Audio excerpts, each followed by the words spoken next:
play this on repeat for a few hours, shall we? Better stop it. All right, how's it going, everyone? Welcome to the podcast, All Things Bulldogs. G'day, Dave. We've gone on a bit earlier today. Sorry if that impacts anyone. I'm going to try and cram in as much as I can into tonight's episode. And if you got any questions, I'll try and get through some, if not all of them. But yeah, pretty sad, pretty disappointed, but proud as punch. A lot's been said since the weekend. Some of you have moved on.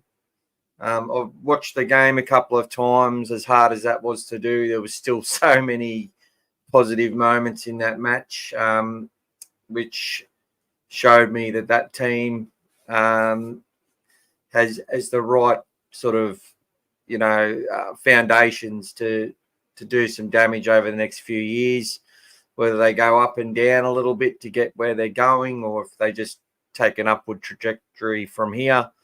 I think overall we're going to see the Bulldogs playing finals consistently over the next 10 years, and hopefully that continues from 2025. So what we'll look at is I'll have some ratings coming through. We will get people back onto the chat and talking. It's just a bit raw at the moment for some people. They don't feel like talking about it, and we may not get as many viewers on tonight as well, but that's all good. We'll get some stuff out there. I find that just getting out here and having a chat about it really does help. I was carrying on like a bit of an idiot after the match, as many people do. No, not blaming people, but my way of dealing with it is going at the people who start blaming the team and the coach and whatever else. But we're all sad. I know that for a fact. But as I said, bloody proud of that team in what they did for us in 2024. And still some positive stuff to happen. We've got the Jersey flegg, not this week. They're already in the grand final. It was a phenomenal win on the weekend. So, and they've got a couple of good players to come into that side. Shall they choose to utilise them in Jonathan Sewer and also Jack Underhill, who I'm sure we'll see a lot of him next season. Through the preseason, we've got some stuff happening. I'm still getting that team voted on for the 1979 to 2024 Best Bulldogs team for All Things Bulldogs, voted by the people. It is a popularity contest, so it's just a subjective thing. But we'll see what we'll come up with. We've got 5 players selected already, which is good. We'll talk about different players which could be coming to the club, players that are on the market, all that sort of stuff. I don't like to start and talk about rumours, but whatever's out there, it's for us to discuss and think about. And that's one of the hard things as well, because, I was having a chat with a really passionate Dogs fan, and we talk about the players that are coming through. And then you look at the team at the moment and you go, what happens to Harry Hayes? What happens to Bailey Hayward? What happens to some of these youngsters, Curtis Moran, and such? And the easy answer is that they maintain their place. But I think what we'll see is a clean slate in the preseason. The coach will have their idea pretty quickly about the program, and they'll look at how they go about that and with their top 30. And I think we will see a little bit bigger team that takes the park next year, maybe an extra forward in amongst that group. But whoever gets the role will obviously deserve it. And it is a long season, as we saw. And there was some really good moments for our team. And I think the most impressive thing and many people would agree with this, is the way that players stood up when they had to and when they needed to throughout the season, and some delightful wins that we probably did not expect. So I want to hear about your favourite moments. If you've got any, share them, reflect on them, talk about them, and we'll go from there. But here's Abraha. Welcome back again. Thanks for joining us again, mate. The problem is we cannot stick with a small pack. It has stifled our attack. Yeah. Look, I think when you've got a smaller pack, you have to win the possession. You have to do so many things right. And you just don't have enough balance. So having that extra big body, we don't need two extra big bodies unless they can play long minutes and they're fit and they can plug the holes in defence. That's if they're bigger and can do that, they'll get picked. But if they're bigger and can't do that, well, they won't be cramming them all into the side. They will all fight for a few positions within the team. But I do think there is room, and there will be room, and there will be fit players that are bigger in size, that are quality, that will take a position in that side, which would mean that there's 2 or 3 players that may fall to becoming next in line. But look, who's to say that? They might all prove themselves and just be the front runners because of the way that they put their club first, their team second, and individual third. And, and we might recruit people on money that just aren't up to standard. Like, that can happen. And that's not a bad thing. But I think it was made pretty clear this year when a Bailey Hayward joined the club or joined the top 17 and never regressed and never went back, that there was some pretty important standards that have been set. And there was also some individual boxes that these players had to tick. And if they ticked those boxes, they were maintaining their spot. But I will always say, when you've got some marquee players that are experienced, are performing, always a threat and always always dangerous, like your Josh Addo-Carrs, like your Viliami Kickows, like your Matt Burtons, the club aren't dropping them. So that's unless they're performing poorly in their roles, consistently performing poorly. And I could not say that about any player in our side. So let's go through it. Dan, hey mate, Tom Moan is on the way. I've watched him in the Super League, a good forward. Yeah, well, Dan, as we talk, keep watching him, man. And Dee's another one of our great listeners who's come onto the show a couple of times. He keep an eye on it.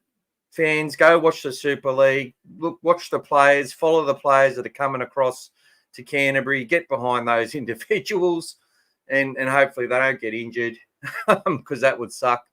But hopefully they all do themselves and their careers well and leave their clubs on a really high note with the way that they play and come to the Bulldogs ready to help us continue to ascend over the next 5 to 10 years, which is what we want to see, and have that sustainable and ongoing.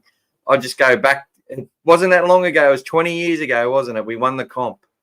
And you look at the teams that have dominated since that time. Melbourne, Roosters, Penrith, since they got going again. They've just been consistently good. And we need to be that team. That needs to be us. And that needs to continue to happen. And, we've got our jersey flegg again, as I said. Good chance. We might be in the running to win the club championship again, which would be another great result for our club. But win or lose, they've done a fantastic job. Too much energy is put in defence with a smaller pack. Yeah, as I was saying, we need a little bit more balance. So we need a bigger player that can go the distance. Now, if we don't have that player that can do it, they will rely on the players that can. So the system is there. And it's very much, I still see a lot of Penrith in what Canterbury did. Even what Canterbury did on the weekend, I see a lot of that in what Penrith do. The difference is that they execute a lot better.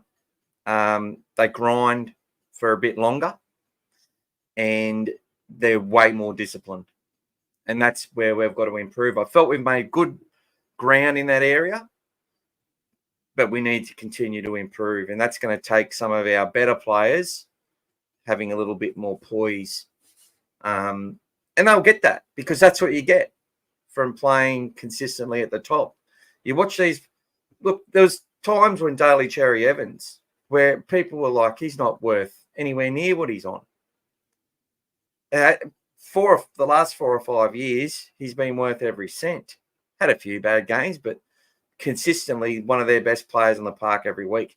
You couldn't say that 4 or 5 years ago, even when he was in line as second pick.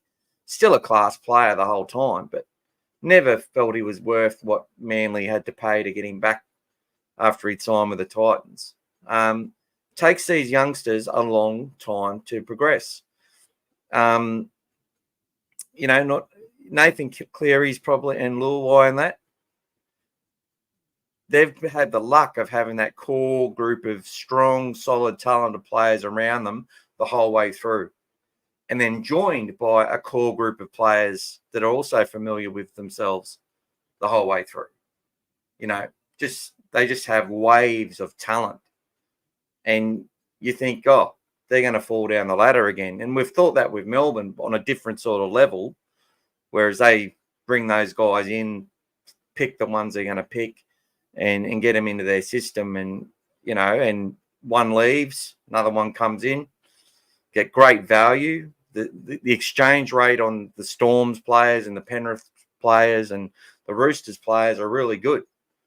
The exchange rate on the Dogs players for a long time has been really bad. We've been not getting, our inflation's been horrible.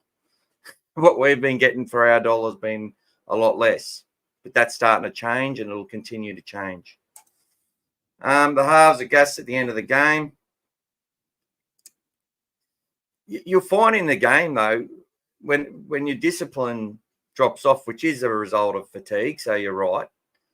And that's happened to us in a few games.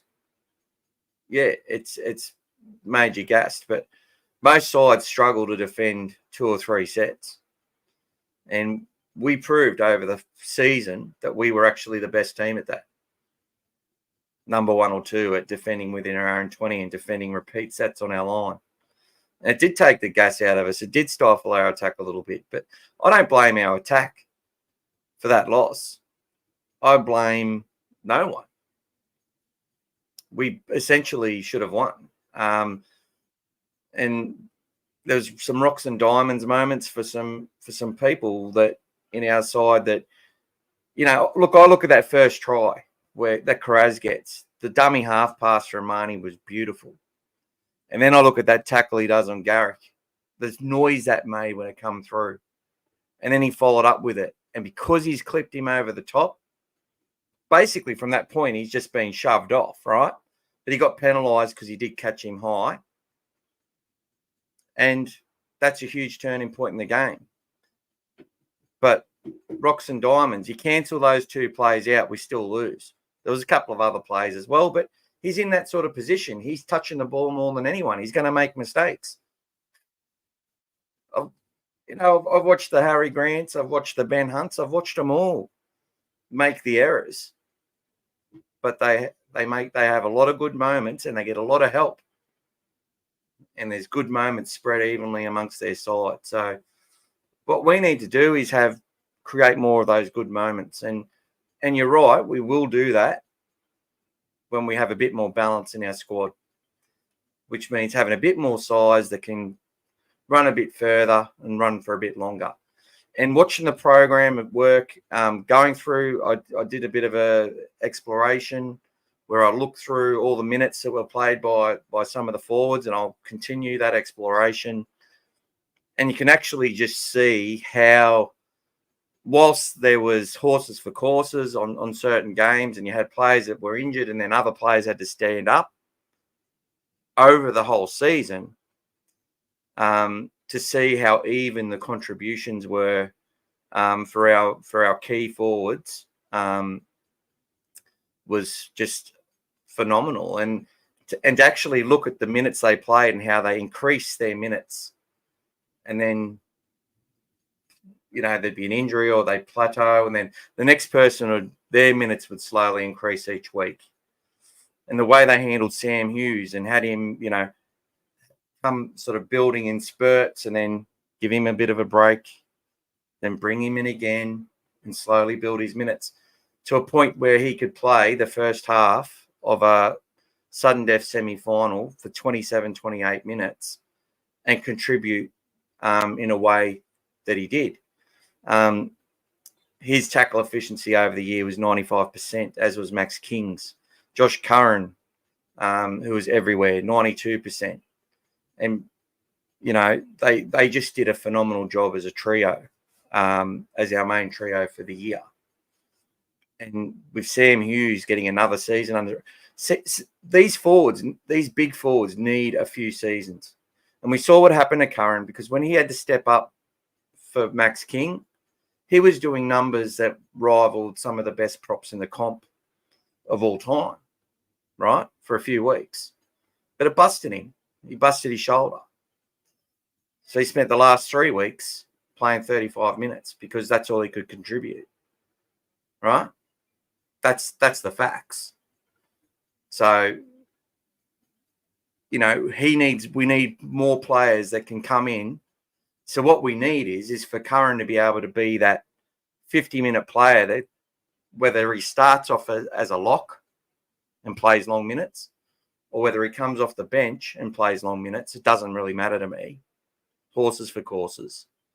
But to have another prop who can actually stand up and play at least 25, 30 minutes, right? We need that. Josh Curran doesn't need to be that player, because unless he can continue to build up his body and get a little bit more solid, there's not too many front rowers who have the speed to chase a grubber in to the end of a dead ball line and score 2 tries. Josh Curran is a special talent. He's not a season-long starting middle. And that's a fact, because he'll get busted. Maybe if he builds up a bit more, yes. But for my perfect scenario is that he's playing as a lock, long minutes as a lock, till he can't breathe and he's blue in the face, or he is, coming on as that player that can get behind the line when the acid's out of the attack. And he did that on the weekend, because Max King and Sam Hughes and Jacob Preston was our man of the match, right? What a performance. And he was, and that's another thing, the way that they built Jacob Preston from that cheekbone injury to having his jaw or cheek smashed, to be able to come into that final game and play 80 minutes with 43 tackles, none ineffective, none missed, no misreads, right? From what I couldn't see and remember out of watching it 3 times. And he was aggressive as hell. And when they tried to get under his skin after, he forced Tommy Turbo to drop the ball, he actually got more aggressive and played even better. So there's your dog. There's the guy. Prestomania. That's the guy. Kick out, he'll be a Bulldog. And then one day he'll leave, hopefully with another premiership or some really good semi-finals. Jacob Preston, he'll be worth over $1 million as a Bulldog one day. Sadly, we're going to have to pay him that much. Hopefully he stays for less. That's how good he is. And, what a player. That was a phenomenal performance. Go watch it again. Focus on Jacob Preston. He was just an absolute animal. And he's done it in other games as well. But for 80 minutes, he did not stop. What a player. He deserved to win that match. He deserved better at the end of that. All right, getting through to you guys now. G'day, Mark. Welcome again, my friend. Melbourne beating 10 grand finals in my lifetime. There you go. That's where we've got to get to. Hi, mate. Do you think the season ended with 3 straight losses? I cannot see past the 2 back-to-back trips personally, and by last week they were lacking some confidence and overplayed their hands.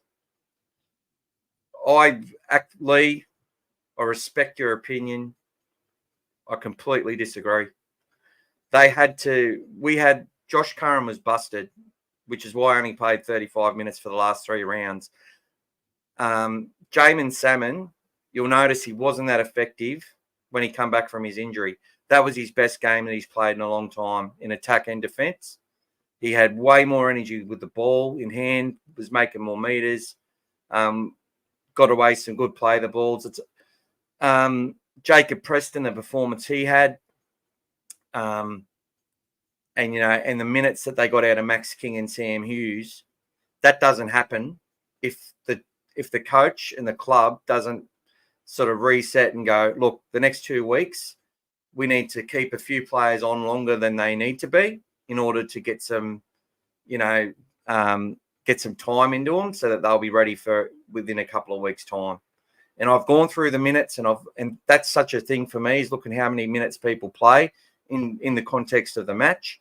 And they did that. They built King up to be able to have that dominant first half performance. They did the same with Hughes. They did the same with Preston. They did the same with Salmon. Kick out, they brought him off early. They brought players off early in that Cowboys game. Well, the game was gone. And I saw parts in those games which you turn the scoreboard off and you look at what happened. We went set for set. The ball was in play for a long time. We had 2 brand new rookies amongst 3 other players that had a combined 20 games between them. And it took an intercept to get them rolling, the Cowboys. And then, we had some really poor plays by our half and our 5'8", who was worked overtime in defence and then just wasn't able to keep up in attack. And it cost us big time, and that's why we got flogged on the scoreboard. Those last 2 games, I don't believe it dented their confidence at all. I felt they come out and played like absolute winners, like they deserved to be there. And Manly, to their credit, hung in there. Anthony Seibold can coach. Tommy Turbo, to do what he did after we worked him over for the first 40 minutes, like that second needle, he just must have been numb and just been able to not worry about it. I'm worried about the long-term damage he will suffer. I'm always worried about Kola with his speed, and when he got that ball, I was like, it's gone. I don't think they lack confidence. I think a team which has less than a third of the combined game time and training time together as the next worst team in the competition, it's not an excuse, that's just the reality, are going to have moments where they're not as cohesive, where they're not as good, where they fall apart.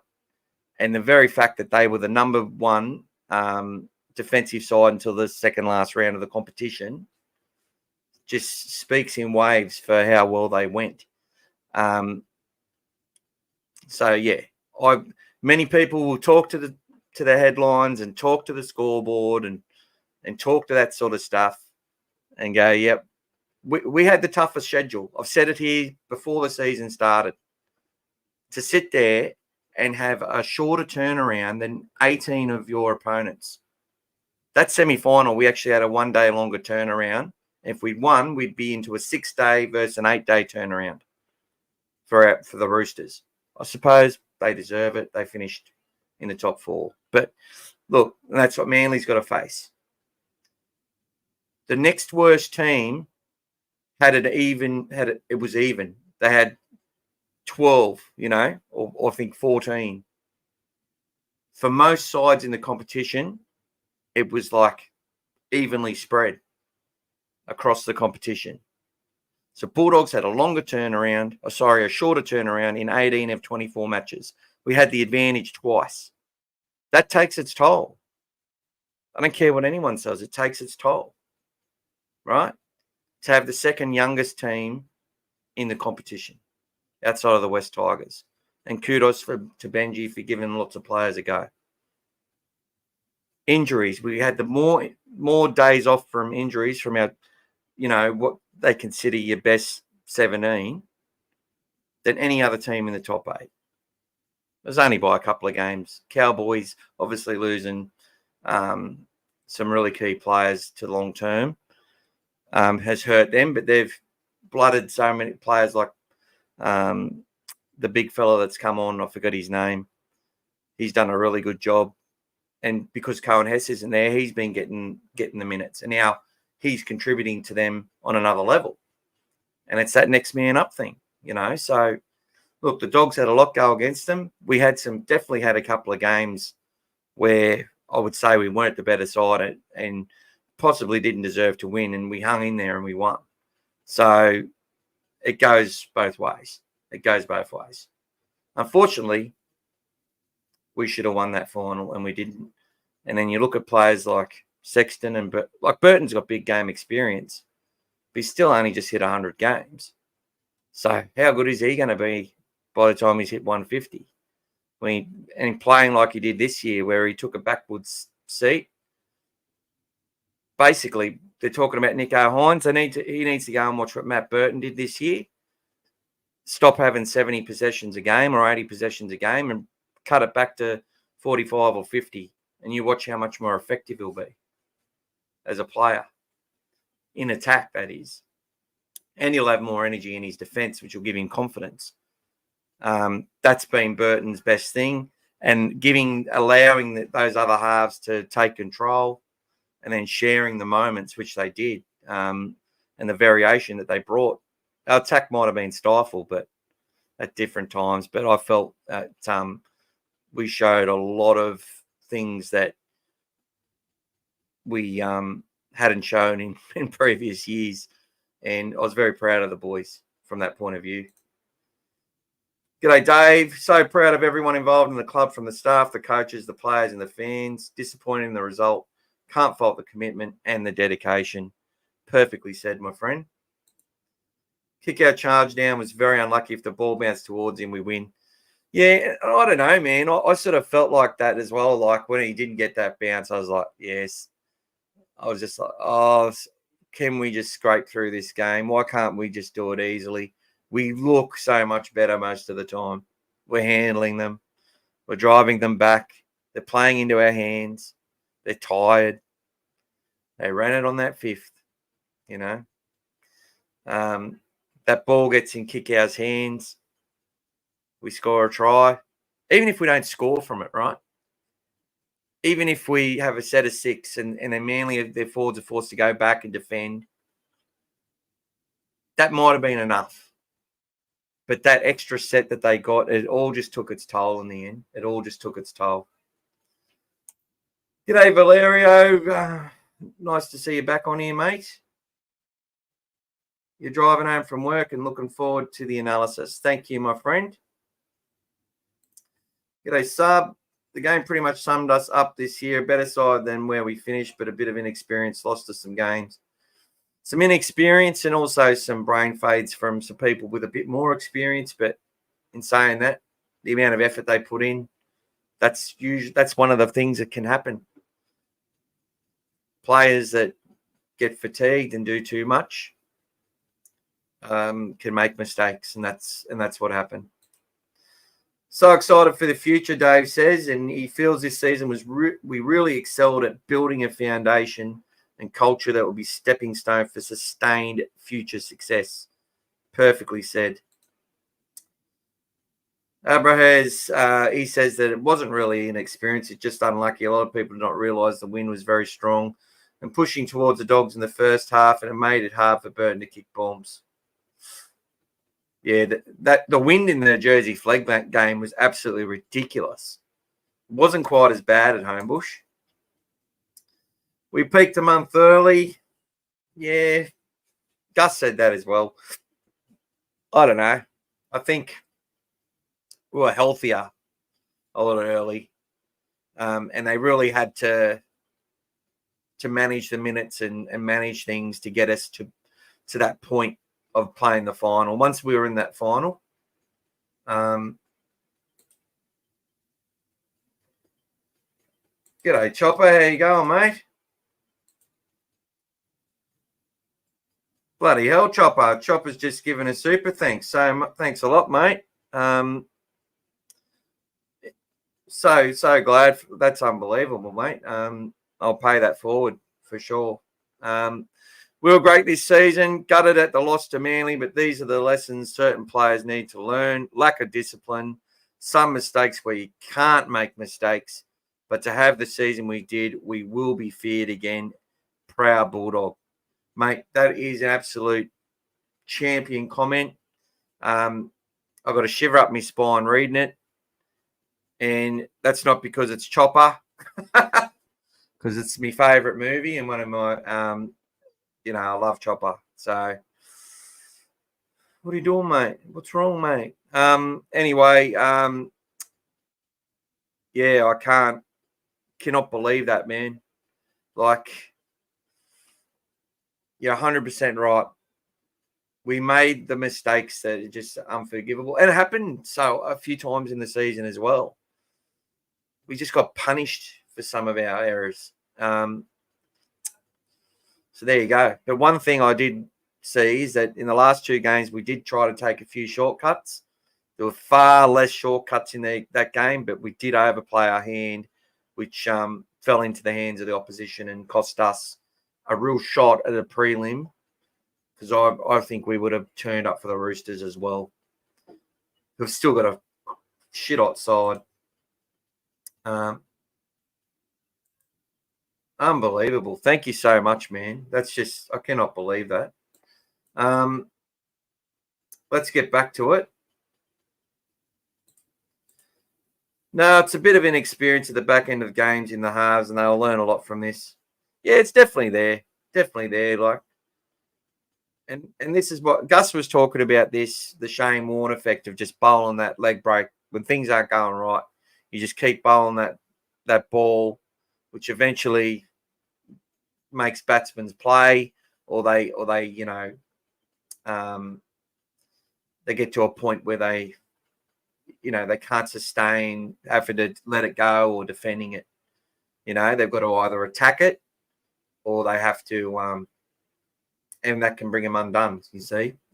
And that's what he's talked about, Nathan Cleary. And I think Toby Sexton's got that, because he's got the short kicking game.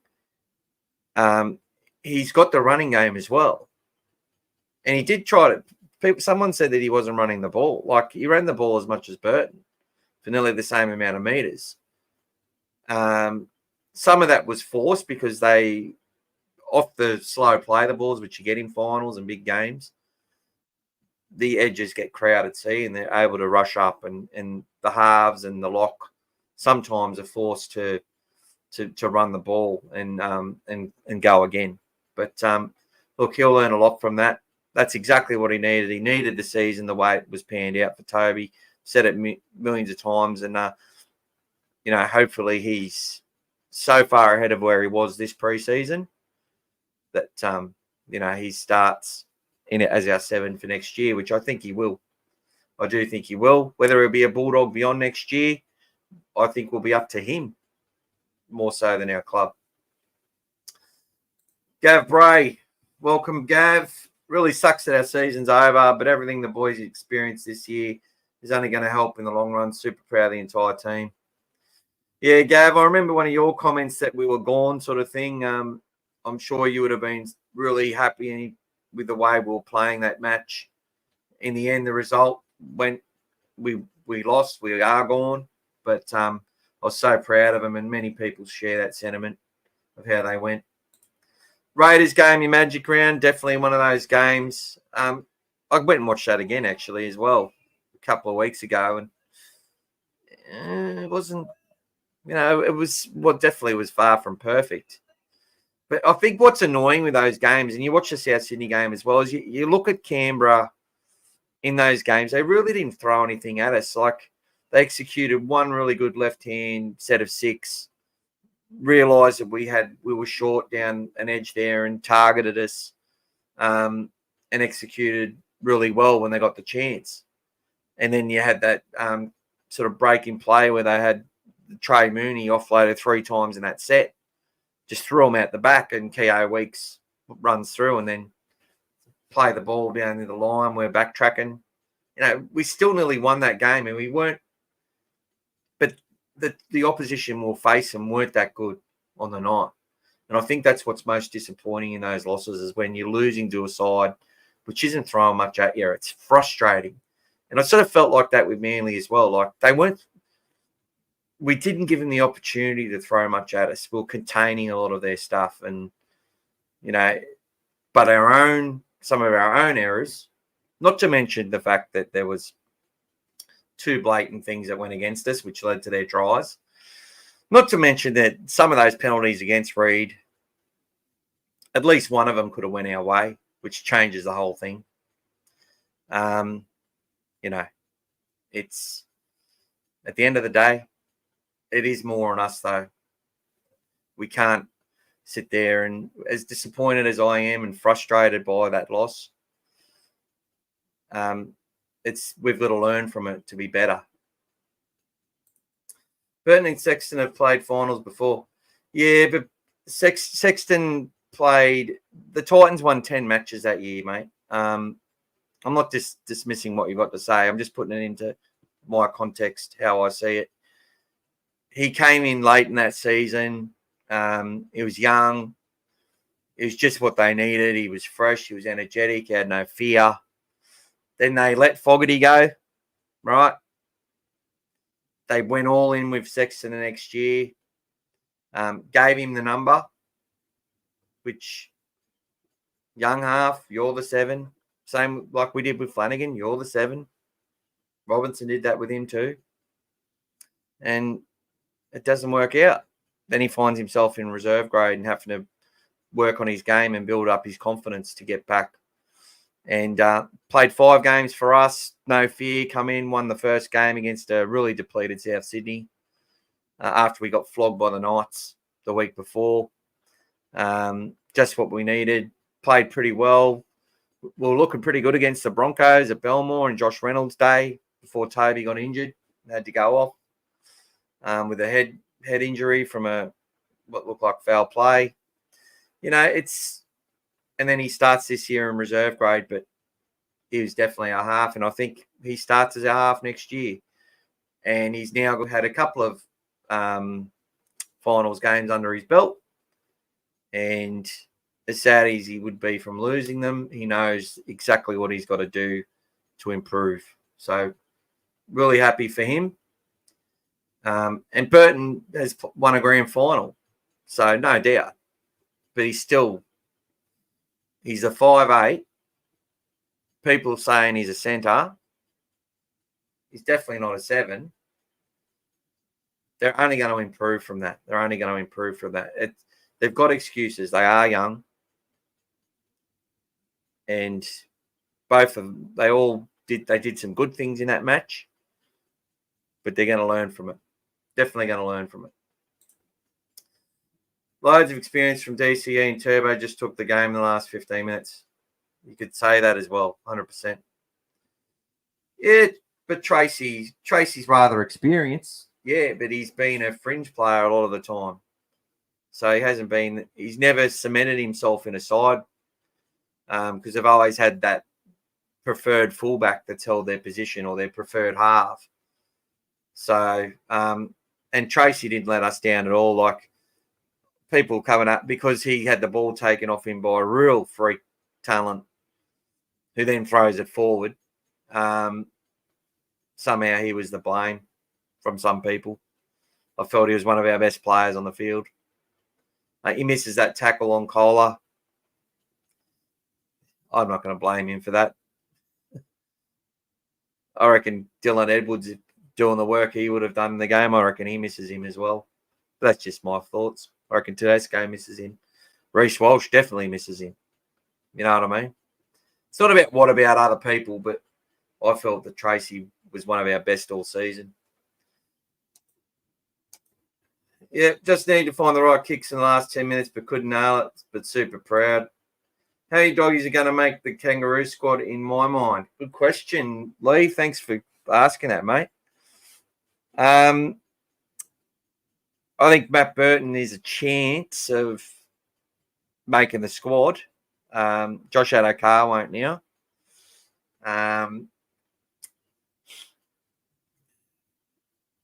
I don't think they'll pick Reed Marnie, but if I would, I'd pick him as a backup to Harry Grant, and I'd get rid of Ben Hunt and let him have a break. Because Ben Hunt's a perfect sort of player though, like to have when he's got all that talent around him, and he inevitably is one of the best players in the field when he can just do the job he's given. When he's got to run the whole show like he's had to at the Dragons, he's spent by the end of the year. Oh no, I think Reed. Many people will disagree, but I think he's been in the top 2 hookers in the comp this season. But Reece Robson, I was very impressed with him. So I think with the way it's panned out, with Cowboys still alive, Bulldogs dead, Reece probably gets the go ahead with Harry Grant, but they might just stick with Harry and a bench player, or bring in a Tommy Dearden, because he's someone you could say deserves to get a Kangaroo jersey. I'd say Josh Curran is worthy of. You give him a representative jersey, your team's never going to be let down, especially as a bench player. It's hard. Obviously Stephen Crichton is one of your first pick centres in your side. He'll be there. But that's pretty much it. I think Max King has moved up the echelon as a prop in the competition. He's in the top 20 props in the comp. And when you got two, you're talking about 3 good props per side.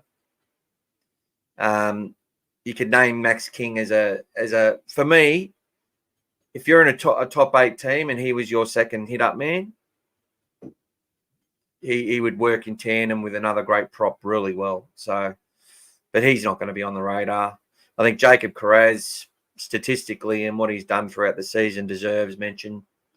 He definitely does. If you're mentioning Zach Lomax, Jacob Carraz deserves a mention as well. And if there's the Prime Minister's team, I think there'll be a few Bulldogs in that Prime Minister's squad to face Papua New Guinea. So, and I think a player like Max King, Jacob Carraz would get a call up in that for sure. Unless Crichton's playing for Samoa, but I'm not sure that he is. So I could be wrong about that. We finished with 3 straight losses because we peaked early, stood up for the semi, but couldn't ice the commanding position. Yeah, as I said, I disagree with the 2 losses before. I had that was all about preparing for that final, and I'll stick by it to this day. They obviously want to win every game, but they definitely did not. They could have made some different decisions in those matches with rotations and with the team in order, if they were really desperate to win those matches. Every game is an opportunity to win. I get that. And if you ask them, they'll say, of course they wanted to win, but all the cards weren't on the table. What we saw in that grand final, was a grand final for us and we lost, was our team working at its peak, and it just came up short in some of the moments. And I don't think it's because we peaked 3 weeks earlier. Gus can say that, and he's a better judge than I am, but I don't agree. And not everything Gus says is true. Everyone should know that. Sometimes Gus, they know how to protect their players. They know how to protect their club. They know how to carry a rhetoric on. There's an inner circle there. There's an inner sanctum. And there's not many people who talk about what happens in it. Look, I even wonder about Lee sometimes. Is he talking about that in a sanctum as much as he could? And he talks more about coaching rugby league than anyone I've met or known.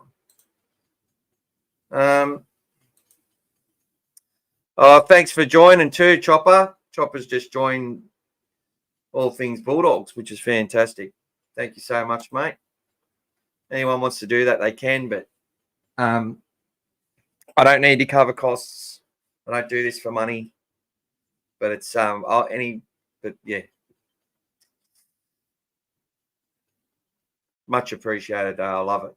More people here that can chat and teach me a thing or two as well.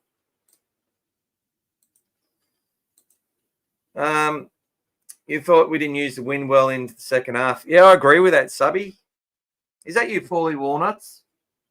I think it is. I think you changed your name. G'day, D. The quick tap has become a grey area with the fact teams have a timed option to challenge most plays. Definitely help Manly keep us on the back foot for their first try. Yeah, that's good. That's a really good one to look into. They were we given the option to challenge that because they were allowed to just do a quick tap and run? That's interesting, hey? I'm not sure about that. We need to look at that. Once again, so thank you, Chopper. What's everyone's thoughts on the Fox? I don't think we should rip up his contract, but I want Wilson to start. It was my favourite moment of the year. Wilson! Yeah, I think that goes close. Wilson's try to beat Parramatta was definitely one of the best moments of the year, for sure. That has to be in the top echelon of moments for Canterbury this year. And also that against that try he got against the Storm on the right edge, where he just did the weird in and away, was phenomenal. And he has to be given credit for that. Look, we don't know what's going to happen. I back the player. I love the Fox. He come when no one else would. If the club decides to separate from Josh Adokar, I'll be gutted. I'll be gutted for Josh. I'll be gutted for the club. And I'll be gutted for myself and for all the fans that love him. At the same time, I'll back the club 100%. Because it's club first. And not just like some bloody cliche. I live and breathe this stuff. I love players. When they leave, I get over it. But I would never leave my club. So there you go. Can feel good by Kalen Ponga. Look, he's a good player. And Lee asked me on his Facebook. He said that I bet you would love to have him in your team. If there was no salary caps, of course. But with a salary cap, no way. He's not worth 1.4 million to any club. But with the salary cap the way it is at the moment. So the percentage that he gets paid of his team's salary cap is too much. Way too much. Considering they're a one-team town. They do have the ability to get some third parties in there, which they do. They do have the ability they always get good crowds. They've got good marketing. If they run that place properly, they can turn a profit. And they have the ability to get some marquee players to the Newcastle and to develop their own, which they do. Like how many good halves have come out of Newcastle? How many good players have come from Newcastle? So many. So many. And it's still a great talent pool. There's still great kids coming through there. So for me, I don't want him. But if we get him, trust the process. Here we go. G'day, Steve. Sia Sua Takiaho is a big prop forward signing with the Dogs for next year. It is looking like Tomamone and Satili Tupanua is coming as well. Hopefully Ryan Sutton starts the season. Really good contribution. Thank you, Steve. Honestly, man. Then you get that, which I talked about earlier in the podcast. What do we do with Curtis Moran? What do we do with Harry Hayes, Bailey Hayward? Do they start? Or do they have their preseason? Coach sees how they train. The trials aren't really a selection. Let's understand that. They can be for a couple of people. Team selections happen after they see what they're doing in training and in pre-season. The trials are there to do what they got to do, right? Someone always pops up from a trial, though, and puts themselves in contention and sometimes can sneak a spot ahead of where they were. But for the most part, it's not a selection trial. It's not a trial to select their team. They've already done those trials from within. And everything they do is a trial, essentially. So having these players, look, as I said, Ryan Sutton as a bench player is phenomenal. He's a really good bench player. Josh Curran is ahead of him, though, as a bench player, I believe, or as a starting lock. You got Kurt Mann there, who'll be ready from the preseason. I think it comes down to, like, you can literally have, and I think Jamin Salmon will be still in that 17, and a lot of people will be scapegoating or pointing at him as why is he in there? He's a coach's pet and all this sort of stuff that they say. He's a good player.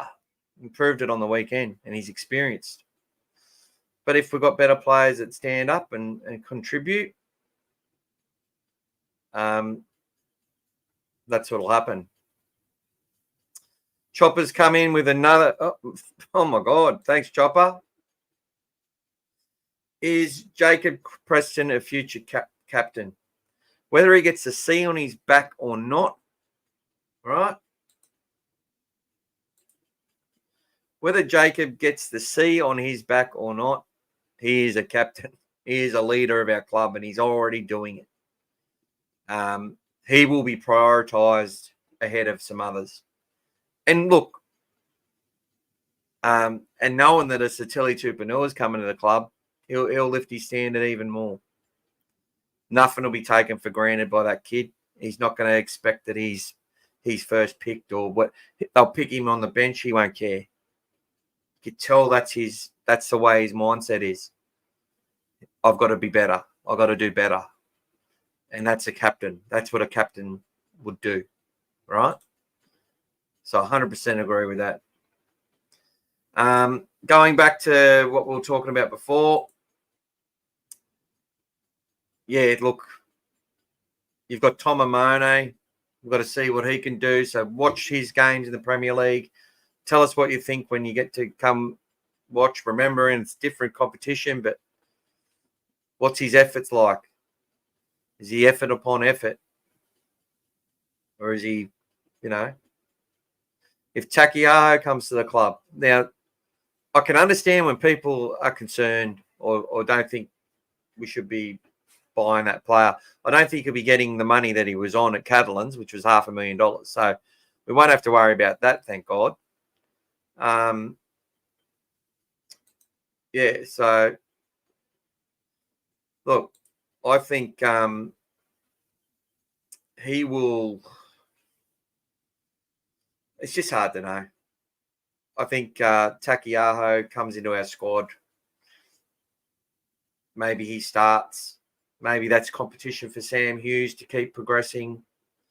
You need seasons in the middle, not games. Seasons to be an actual seasoned middle. Don't just come in and be the best middle in the team. You got to work to that. Some can work there faster than others, but for me, I think it's 3 to 4, sometimes 5 seasons. You see the best of players, right? So Sam Hughes has got that time to develop. And the fact that he's played pretty much every game this season was a phenomenal effort. You've got a player like Josh Curran who can step up and take the. If we have a few big men go down, he can take the lead. If we don't have enough fit big men in our squad, he can take the lead. But how good is it for Josh Curran to be able to run after a fit Takiaho or a fit Daniel Saluka Fafita, who aren't just running it with the ball, but are actually sitting there and stealing up the middle and making their tackles at a 95% and above efficiency rate. That's what we want to see, right? That's what we need to see. then you have a Josh Curran running off the back of that and ball playing out the back and getting good and perfecting that part of his game and doing his tackles. Then gets a breather, and then Kurt Mann comes on. And then sometimes Kurt starts and Josh comes on. One of them goes down, Bailey Hayward jumps up. Reed Marnie gets injured, Bailey Hayward jumps up. You've got the depth, you've got the depth, you've got that experience that those good kids got. That feeling that they're in that side and they're contributing to winning and they want to be back there. And then you've got these players who, know that if they come to our club and bludge, they'll just be moved on. But if they live up to the standards that they're telling our club that they want to set and they're all on board, you've just got this competition going for spots. And the depth should take us a lot further for next year, hopefully. And I still don't discount players like your Chris Patolos and that may not be with Canterbury next year. Just has not had the luck. But can you keep carrying people like that just keep getting that bad luck? I don't know. If they do, trust the process. If they don't, thank you so much for all your efforts and hopefully you make it. Do they stay in the system somehow? I don't know. But that's for the club to decide and for us to find out. Mark says Wilson's the best winger in the club. Sam Hughes is getting a lot better, Steve says. Oh, here we go. Sorry, I missed a couple. Preston a smoky for the Kangaroos. I would not disagree with that. And Gav also said the main thing going against the Foxes appears he has lied straight to Gus's face. 2 positive results. It's hard to convince your boss that you're innocent. Well, even when you're in the right, a boss can fire you if they don't want you there. But I don't think it's about that. I think you've made a very good point, and it's very hard. Be very hard for the club and for Josh to prove otherwise. So that's the problem. Wilson's already signed for next year, so I doubt he's going anywhere. G'day, Lee. How's the accent, mate? Took me a few years to get over Sonny leaving. Yeah. My ex actually got my son, who was really young at the time, to say to me when I went and picked him up, "What happened to Sonny Bill, Dad?" I told him to get out of the car and he can stay with his mum for another 2 days. He's like, "Oh, no, I don't want to stay there." So there you go. I said, "Well, now you know how I feel." That's why I left. Anyway, sorry about that if that brings up bad memories for anyone. But my son's a champion and he's downstairs right now playing Xbox. So there you go. Before he goes to work to be a security guard. G'day, Matt. Nice for you to come on, buddy. Hopefully you haven't had any messages from that grub. Anyway. Lips was awesome when he played. Didn't make a single error. 100%. Ryan Sutton's probably played his last NRL game, I reckon. Yeah, that might be a gut feel there, Paulie. Might be. Not sure about that. I don't think Sutto will be able to force his way in now.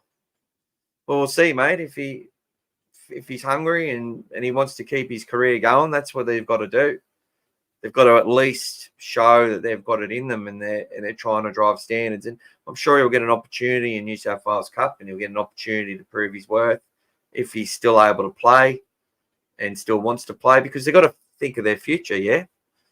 He's got to – and Canterbury, they're good at showcasing some players that they want to help them with their careers and helping them move on.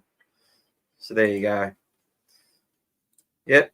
Again, Chopper, thanks so much. Jacob Preston is a future captain, 100%. Depends how long the critter's at the club for. Well, as I said, Paulie might not have the C on his back,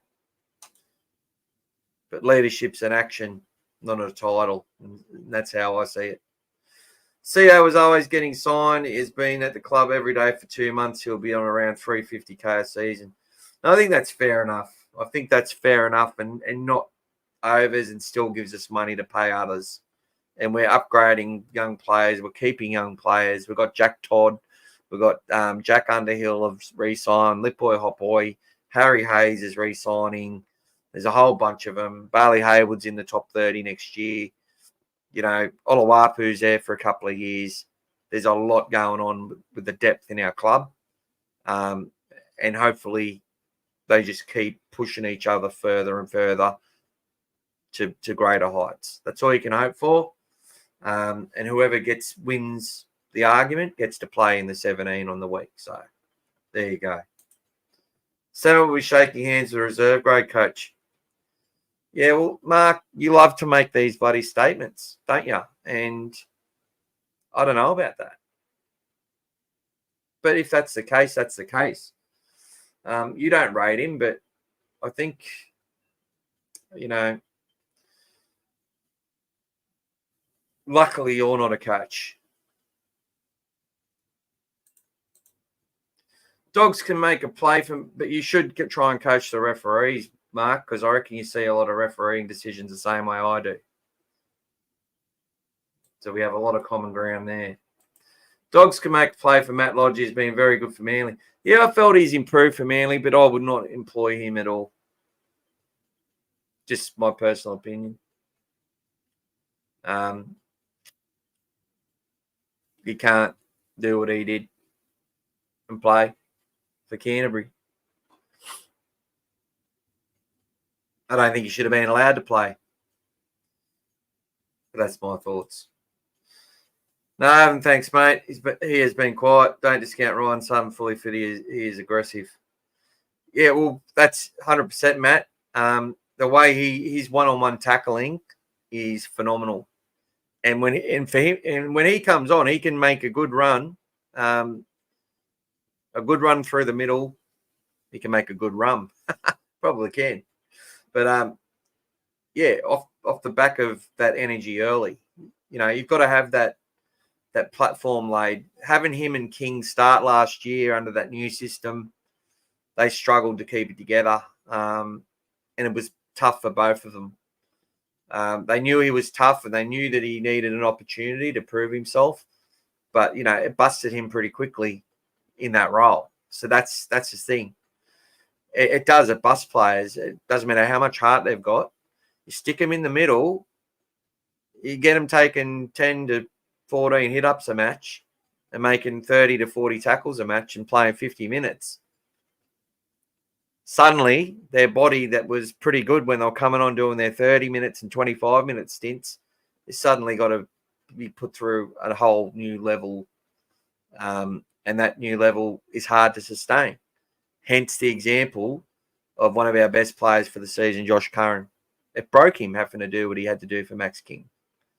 And he still contributed in such a positive, strong way for the 35 minutes that he come on. You know, he was probably not Spencer Lenu who's actually regressed a little bit recently since he's had to start playing and starting the match. He hasn't been as good. Had a couple of good games. He's not the same player, though. So this fantasy, people get in their heads by watching a couple of games and seeing what a person can do. It's about what they can do over season, not what they can do over a few minutes. You know, if that was the case, Franklin Pele would still be at the Bulldogs. He come on, got us all excited, got everyone on the ground excited with the runs that he had. And then he'd get to that fourth or fifth run and he'd knock the ball on. He just did it religiously. And then he'd be caught out in defence. He'd be gassed. You know, if they could, it's great to have those players, but they need to be able to produce over minutes and over games and over seasons, not over moments. Personally, I would not be too disappointed to see Sexy signed by another team. I reckon Brave Hayward could have a crack in the halves until Woods learns a halfback craft. G'day, Lucas. Welcome to the podcast, mate. Yeah, well, I would. Look, I like Bailey Hayward. Loved him this year. It'd be hard for him to do that. I think his career is at hooker. and defended in the middle. Hooker and small lock. And he's still a playmaker in that role. So, if he had to step in and be a halfback, that he'd do the job. If that's what has to happen, that's what has to happen. But I think Toby's getting to the point that within the next 2 years, he will be a halfback that's getting, 700 grand plus per season. If he doesn't get injured, that is, or just go off the ball. He's got the tools in his kit bag, or whatever the bloody saying is, to do what he's got to do, and to play 100 games of NRL and then play 150 and so on. And, watching Chad Townsend as a young fella, he didn't have half the talent as what Toby Sexton's got. But he had a pretty good, going back to what Phil Gould said, he did all those controlled things well. But as far as skill and talent, Toby's got it over him in spades, like many of these young guys do. They just don't get the opportunity to keep doing what they got to do over long periods.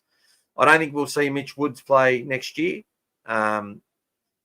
Maybe if there's, a season's over for us, or we've qualified and we get to rest some players, or it's Origin and we're doing really well and there's a couple of injuries, like there might be an opportunity there. But I think they'd be looking towards, Carl Oluwapu's, if he's able to come back well, your Joey O'Neill's, if he's re-signed for this year, and so on. And there's, go watch Cassius Tia from our Jersey flag side. Absolute gun. No one's talking about him. Romano Cook, who played hooker in New South Wales Cup, started off as a bench player coming through. Absolute gun player. And when he came in, the team actually got on a roll. So good. So good. There's a lot of talent there. And as I said this year, everything we thought we knew, we realised we're a long way off in some parts. G'day, mate. How you going? We need to give Toby a full year. Toby needs to... Bailey Hayward's kicking game's pretty good, actually, but not as long as Toby's. He can't kick it as long as Toby. Nowhere near. And you need that long kick. Toby does need to be more crafty and creative, then learn to put his side and ice the game, but this comes with experience.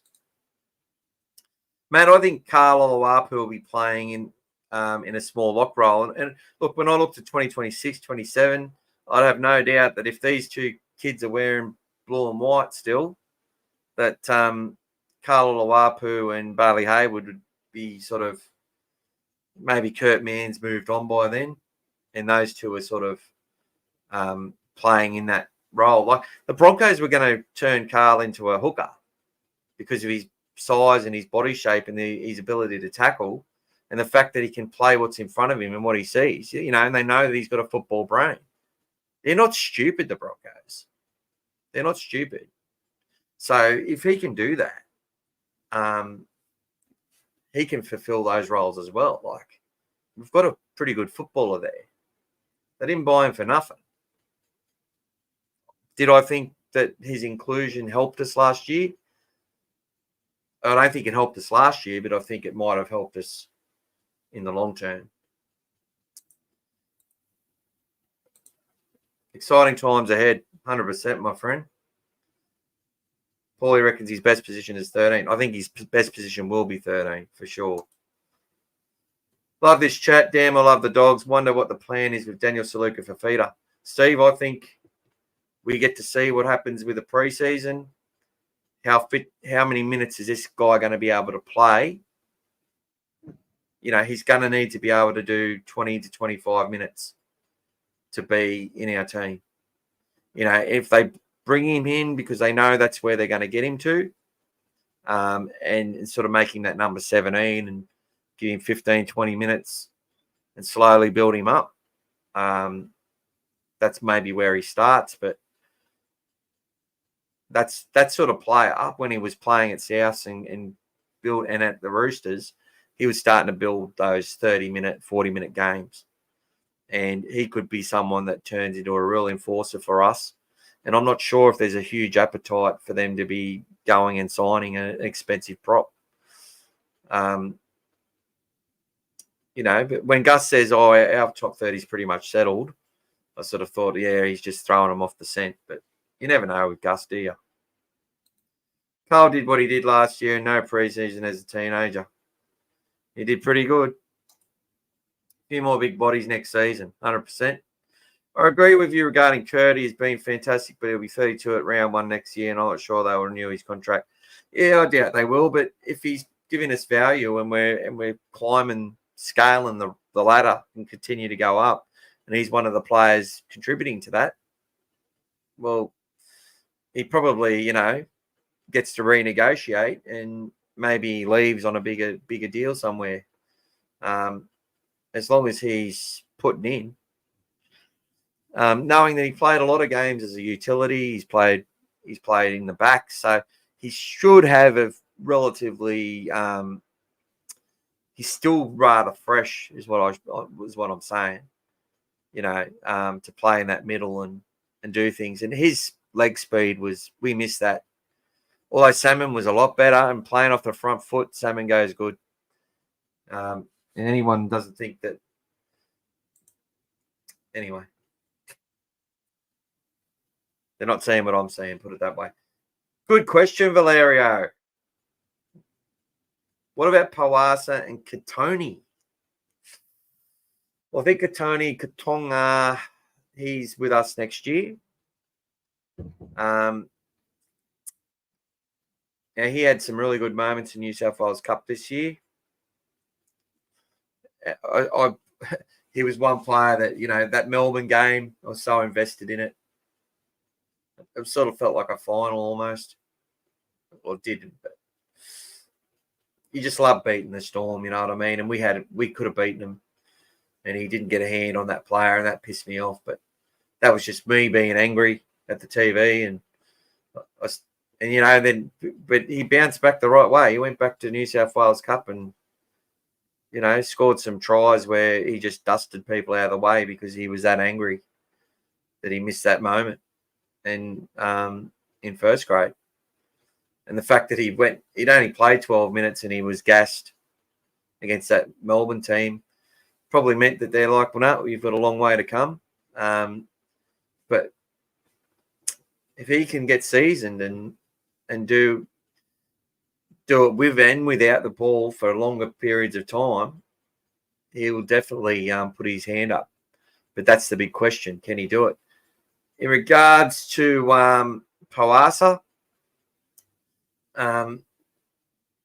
it all comes down to Pawasa, and you look at Liam Knight and Pawasa, you go, why weren't they in our side this year?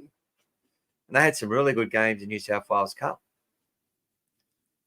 because they aren't hitting the marks as far as they play the ball with speed, the amount of supports that they can do, the level.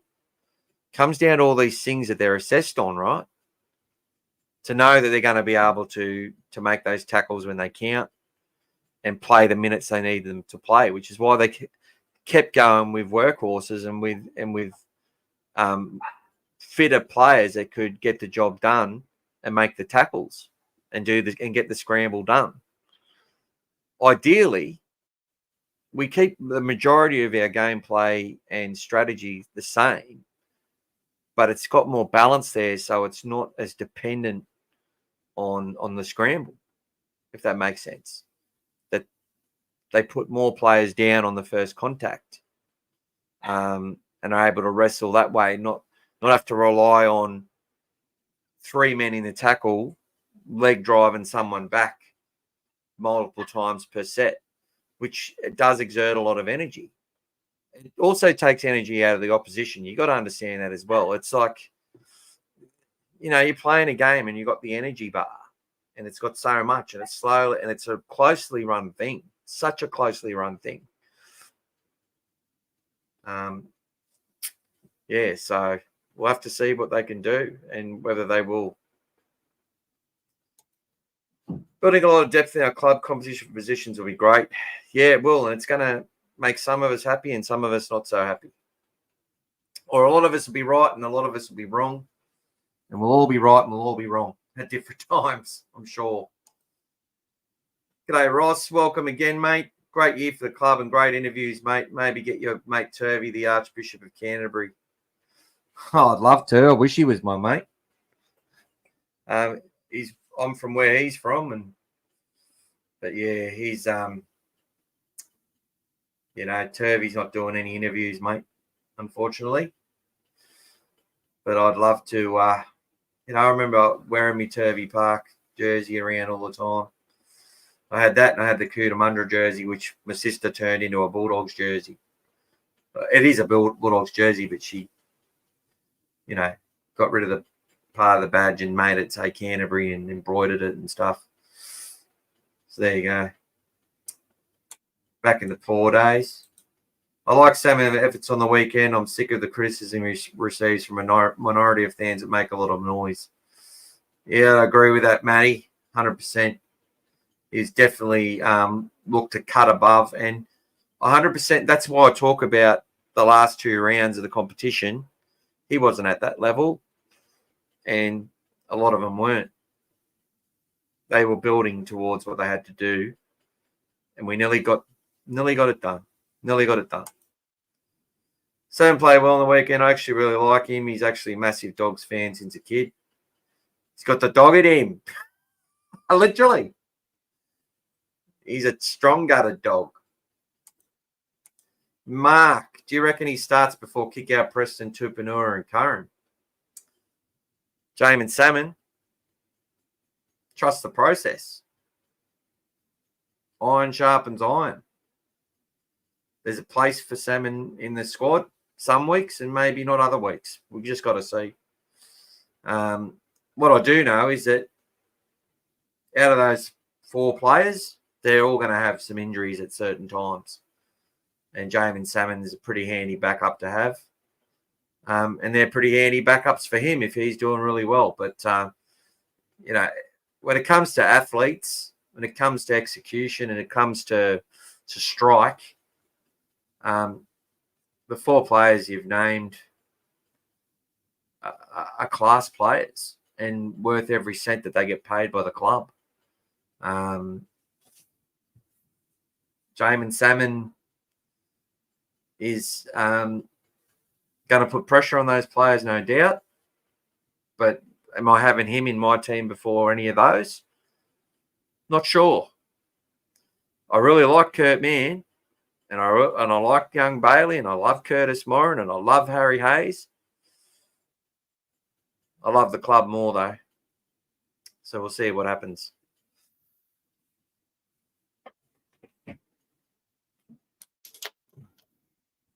Here's some merch I made.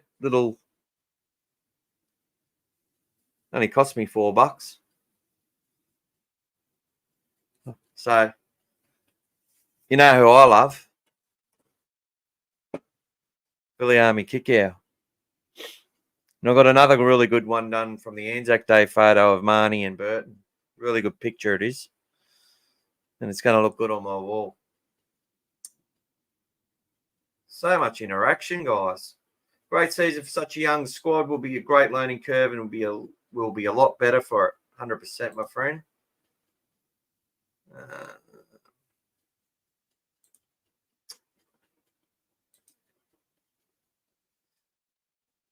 Agreed. I like Salmon too. He's a versatile mark. A team has 17 players and games are won from the bench. Zero is not stupid. We went after Salmon. Everyone has a price and the salary cap doesn't allow. Steve, I would not swap Ciro and Gus for anyone. We are moving towards greatness with these 2 legends. 100%. And that's right.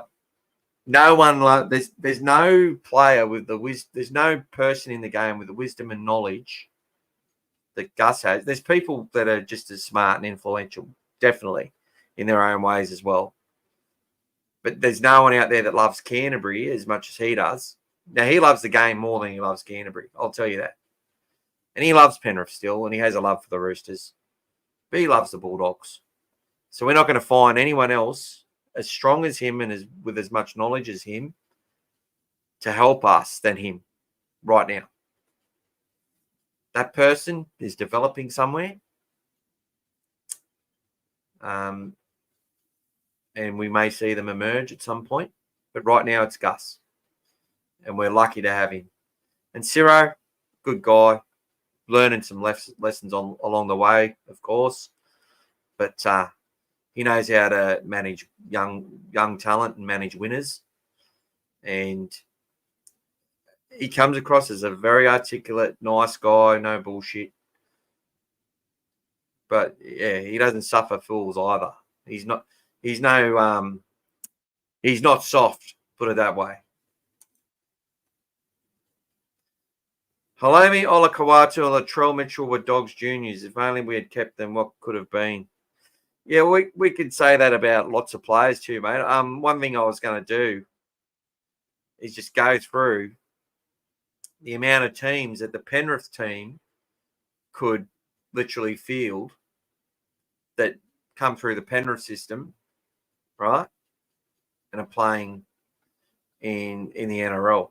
You could literally field 4 teams, and I reckon all 4 would compete for finals or make the top 4. That's how many they got. And that's what the Dogs are going to have. Now, we'll never have the same size as they've got. You know? They got a bigger schlong. But what we do with it will be just as, draw just as much pleasure for our fan base, if you know what I'm saying. Sorry. Trying to think of an analogy and I just couldn't. But the amount of, I started saying some names. We're going to lose some talented halves from our halves academy. And some of them are going to pop up. Like Matt Burton is a quality rugby league player, representative class player that had to leave Penrith. Katoa from the Dolphins, another one. But that's just a few. There's so many that are now 27, 28, 29 playing first grade that were in that Penrith system. And many wouldn't even know it. So many good players. And there's so many that stayed at their club. And that's another thing I was talking to a mate about as well, just to go off the track a little bit. Matty Johns and that talking about dispensation. What a big word, dispensation for juniors. Tell me something. If Stephen Crichton stayed at Penrith, right? If Matt Burton stayed at Penrith, if Filiami Kikau stayed at Penrith, right? Because they had dispensation. Where would Liam Henry be? Where would Tonga, or what's his, not Brian Toto, but the guy in this, I always forget his bloody name or how to say it. Their number one centre at the moment. Where would they all be? All these players where would Taruva be? Would he be getting a big contract with the Tigers right now? He would have went to them for a lot less. The salary cap, it can't just be unlimited and they just get to keep them all and pay them all $1 million. They can't afford that. No one can afford that. So if Crichton and all that stay in that system, well, what happens to all the young players that are there now doing so well and about to contribute to them possibly winning another title, the 4th in a row? Where do they all go? What's dispensation going to do for them? Oh, yeah, you can just keep playing reserve grade. No worries. It's a good question. That's what I mean. These commentators come up with all these big ideas. And look, I've had a few myself. And then you look at the other side of it. What's the consequence? What's the butterfly effect? What's the bounce back? Right? Well, there you go. So we're going to lose a heap of players. And we're going to make some mistakes with some. Hopefully, we make more right choices than wrong choices. Sometimes you don't know. And Gus has said that as well. He's like, who's this crap kid that you bought that couldn't do nothing and made a heap of mistakes? And you couldn't believe it. someone that he just written off turned out to be Matt Singh, and he ended up being one of the best Penrith young centres that they had and produced at the time. Went on to play for Queensland, Australia. Now, they get it wrong sometimes. Jonathan Thurston. If we had known what he was going to turn into, they would have paid him $500 grand right then and said, "See you, Sonny." See you, Brent. Well, Brent, sorry, we can't pay you that much, but you need to take a cut so Jonathan can stay. You know what I mean? If we had dispensation, we keep them all. But who do we then miss out on? It works for clubs potentially that aren't managed so well, maybe. But Penrith do such a good job with the way the cap is and with the way they manage things that they still keep reaching the heights and letting people go. So there you go.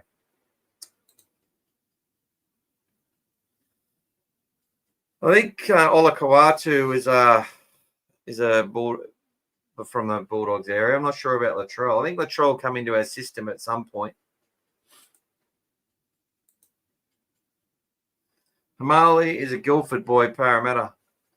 Yeah, Guildford, Chester Hill, very close. And that's what I mean. That's one of the things. It's like you got the Barella Bears, and you got Regents Park and all that, which all border and belong to 2 or 3 different bloody places. We've got our 12 junior clubs that we rely on, but we border with so many. And it's they have things in place to stop the cherry picking and stuff, but it's still quite easy just to move from one to the other. He played for the Barella Bears, that is Dogs Junior District. As I said, you got Barella and Regents Park all together. You've got Chester Hill, which is Canterbury, and you got, Guildford, which backs onto it. I find a lot of those people, frequent Bankstown. Well, back in the day, they did. Big off-season coming up, says Lucas. Abre started at the Guildford Hours, just around the corner from me. Latrell's a Taree boy. G'day, Pete. Just joined. Any news on the winger from Newcastle? Wilson still for me if the Fox is booted. Dave, I did say schlong. Penrith have got a bigger schlong, but the Dogs know how to use it just as good. Well, that's what the ideal will be. That's what I tell them anyway.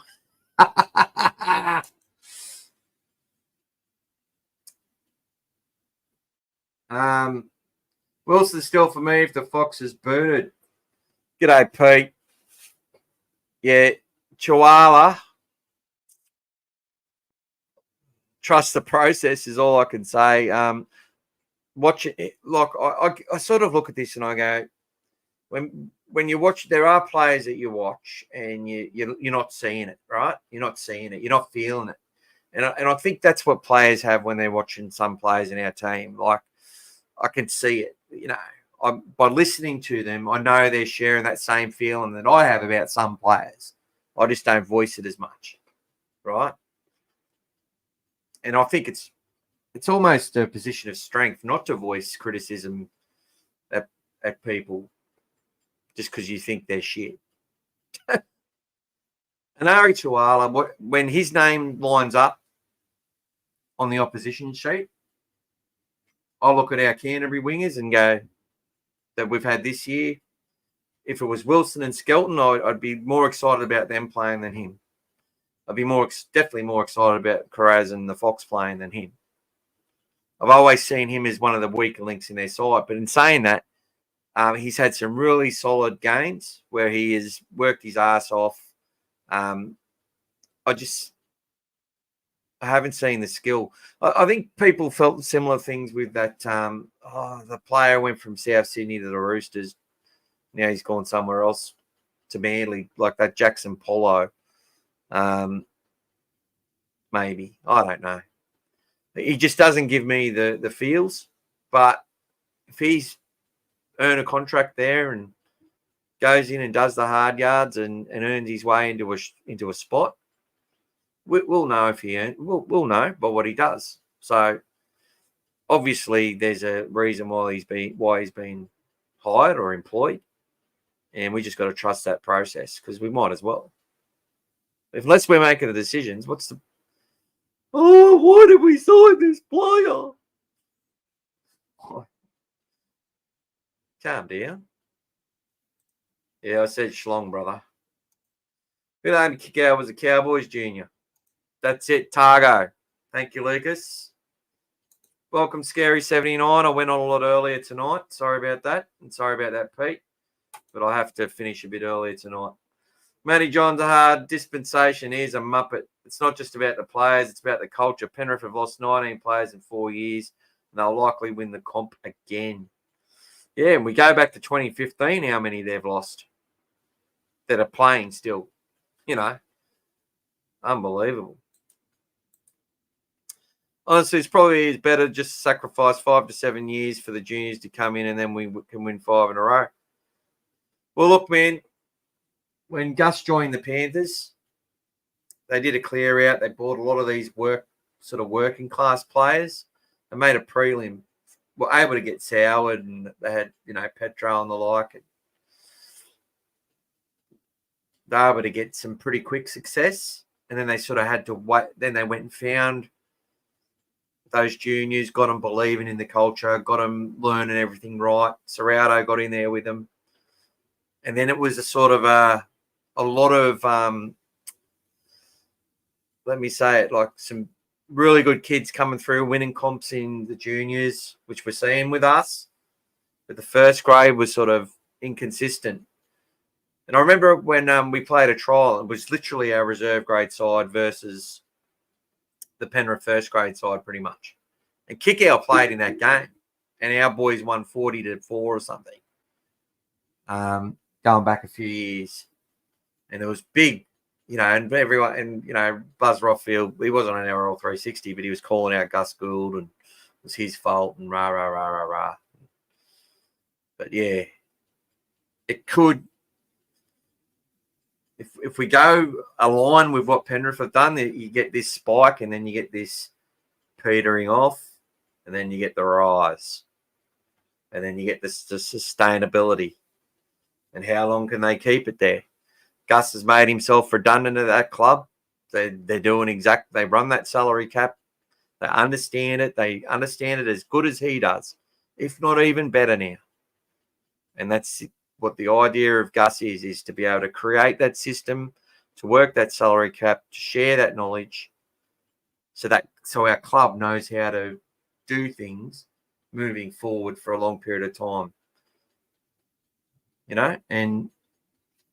And whether Gus is there or not. And that's the sign of someone who knows what they're doing.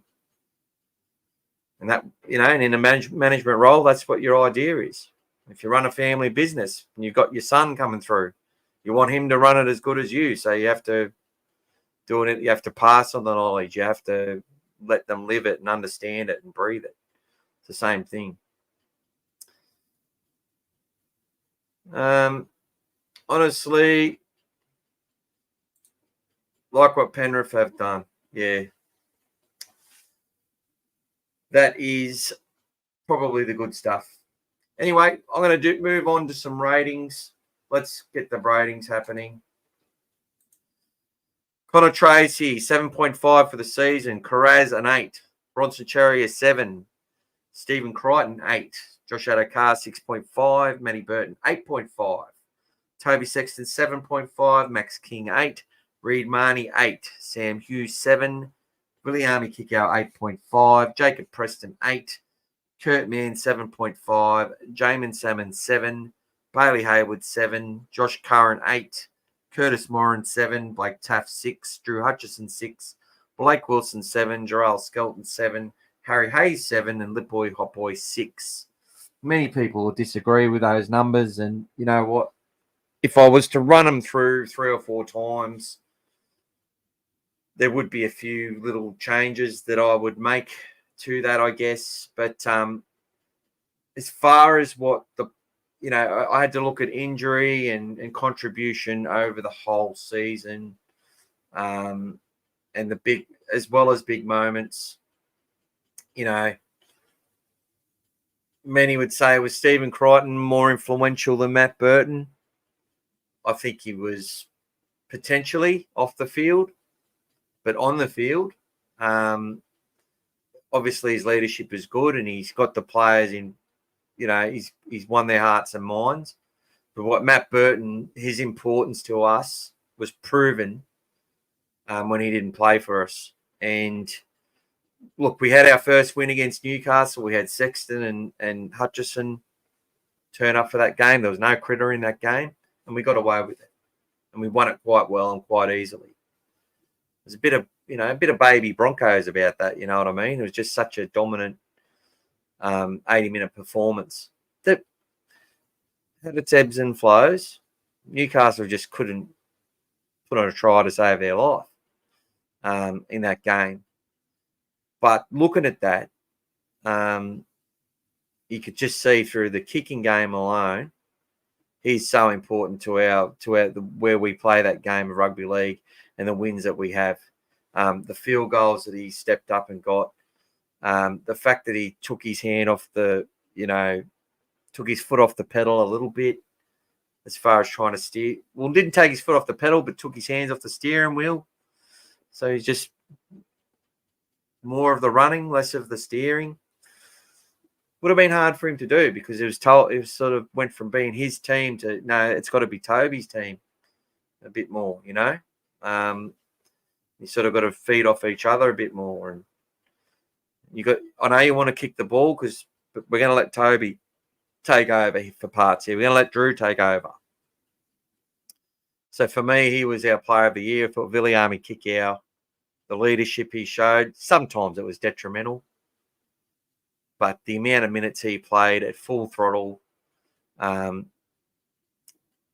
there's periods where I think there's an argument to say, has he worked too hard in some areas? And same with Reid Marnie, another one.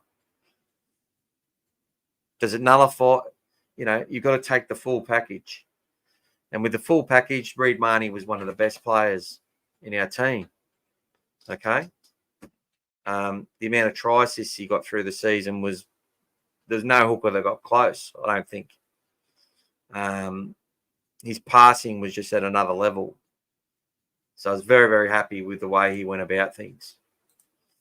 Lots of players that did a really good job. Kurt Mann, in some of his matches, were an 8.5. Over the whole season, though, I reckon 7.5 was good. He's had a few injuries. Curtis Moran, I felt his impact was phenomenal. The amount of games where, he made meters where he had no right to make meters. Harry Hayes from the start. And I think we'll see Harry play a bit more footy. And that's probably the only knock I had on Lipoi. Come on, did his job, did not make a mistake, which is phenomenal for a kid. I can't remember a mistake. Small minutes and didn't. I don't know if he got an offload or I think there was a couple of times where there was an opportunity to play some footy and he just did what he thought his role was. And, and that's where you get the bigger points where he actually contribute at a sort of higher level. Blake Taff with the, he had that start to that Roosters game, scoring that try, looking dangerous. The play set up for Connor Tracy, the little kick in the line where everyone decided he had to play in the halves. And then he got moved to the halves. So there you go. But in reserve grade. So they found their man in Tracy. They decided we want this work ethic of someone who can bit harder in the contact with the same speed and explosiveness. Probably lose a little bit on the ball playing, but not much. They went with Connor Tracy, and I think it's the right call as much as I want to see Blake Taft succeed. Wonder if they'll look at a rotation between Reid and Hayward. Might not be a bad idea. Yeah, I've always had that in my head that Reid should be playing at a high level for 65. And we saw that at Wests and numerous sides where they've just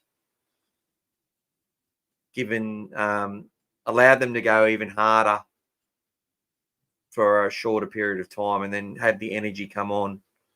And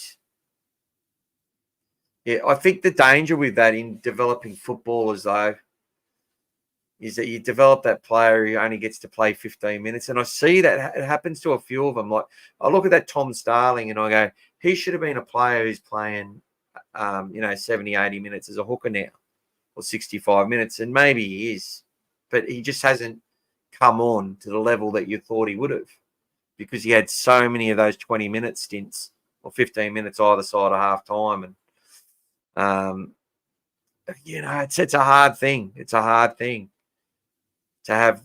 I think you're more effective from an energy point of view, but it just depends on the whole system, on how they're running it and running the rotations. And maybe there is that is something that comes into the playbook, that they do that. But yeah, I think Bailey definitely can fill that role. And as I said, Kurt Mann, Bailey, Oluwapu, Jake Turpin, they can all fill that hooker role or small lock role, I believe. And we've got youngsters coming through as well. So Valerio, Jaden Tanner played 2 games, 26 minutes last year. We've come a long way. Yeah, well, I like what Jaden did as a reserve grade player, because there was games where he looked off the pace and, come on for his second stint and turn it around. And I thought he was going to be a player that just got better and better. But when he played first grade, you just saw how far off the pace he was, as far as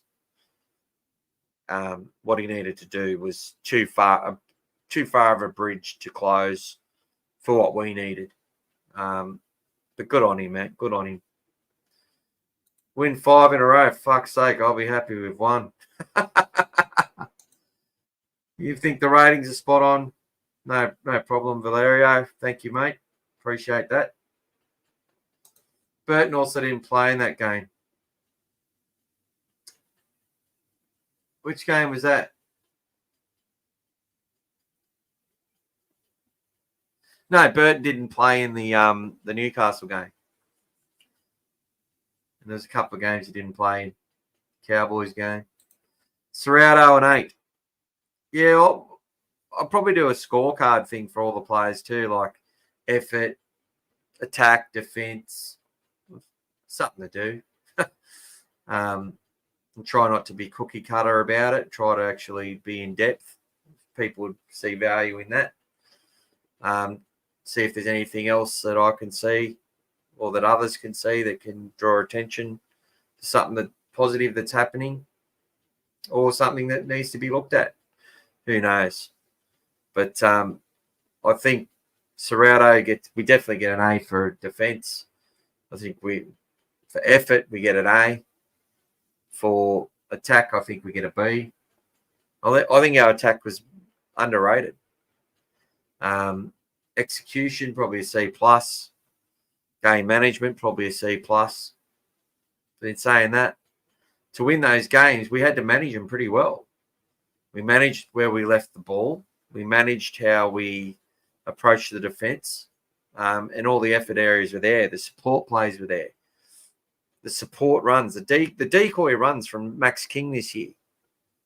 8 decoys per game as a front rower, on top of 12 hit-ups, 119 metres.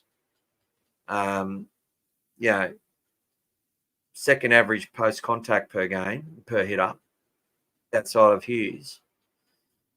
He was had a really good year. Probably would have liked to get a few more offloads on, and you could see that he always had that in his mind.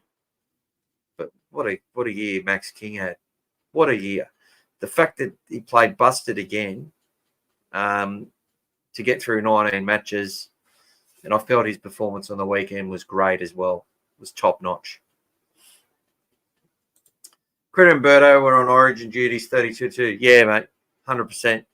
So that's what I was saying. That's the only game we've won without Matt Bird, where we sort of managed it. And having Toby Sexton there with his kicking game does give us an ability to do that. So we can find another half that can kick long like Toby and have a good short kicking game and quality bombs and that sort of thing, can run the footy. We won't become so dependent on Matt. While it's such a but understanding that we are so dependent on Matt Burton.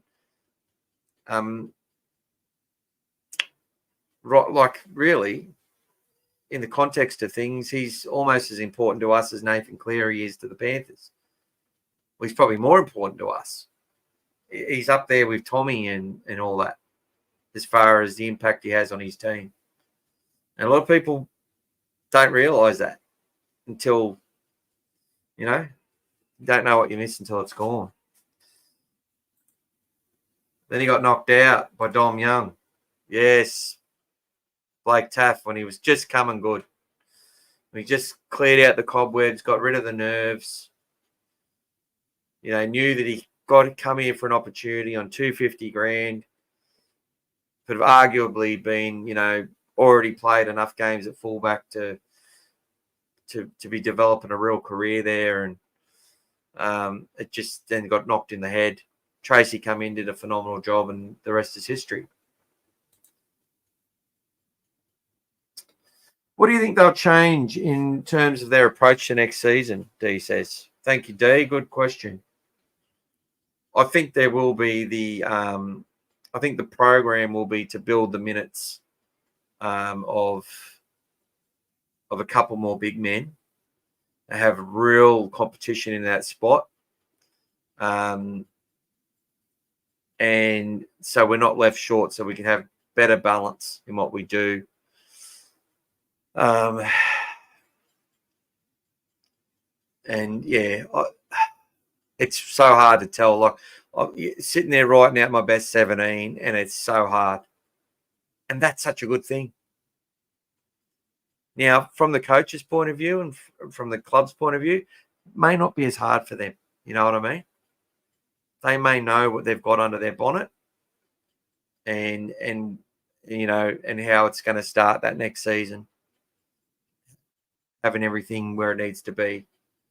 But one thing I will say is that clubs will look forward to playing the Bulldogs in front of big crowds. Clubs will look forward to playing football against the Bulldogs. Well, you put a target on your back. Is the aura there with the Bulldogs? I think there's still a lot of doubters, and that can work in our favour still, but it can also work against us when you come up against good, tough, quality opposition who, with their own egos, know and believe that they're better. But as Jammer kept saying, teams are looking at team sheets going, we've got this, and were severely had their pants pulled down.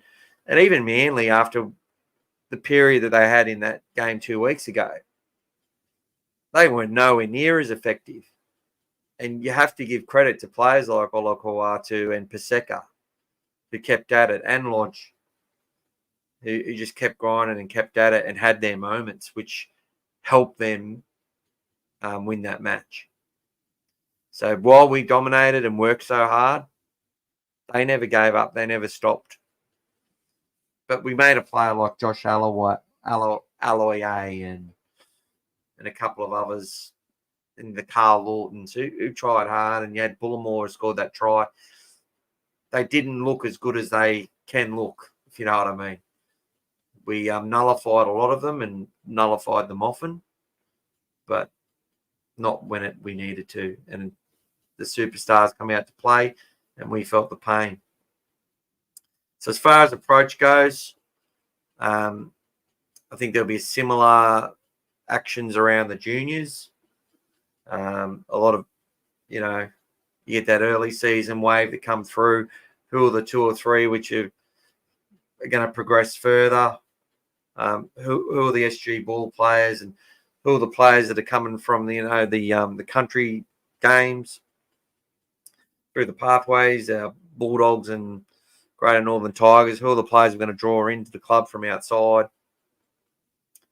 And just it's hard to know. It is hard to know, but we'll see what happens. I just think there will be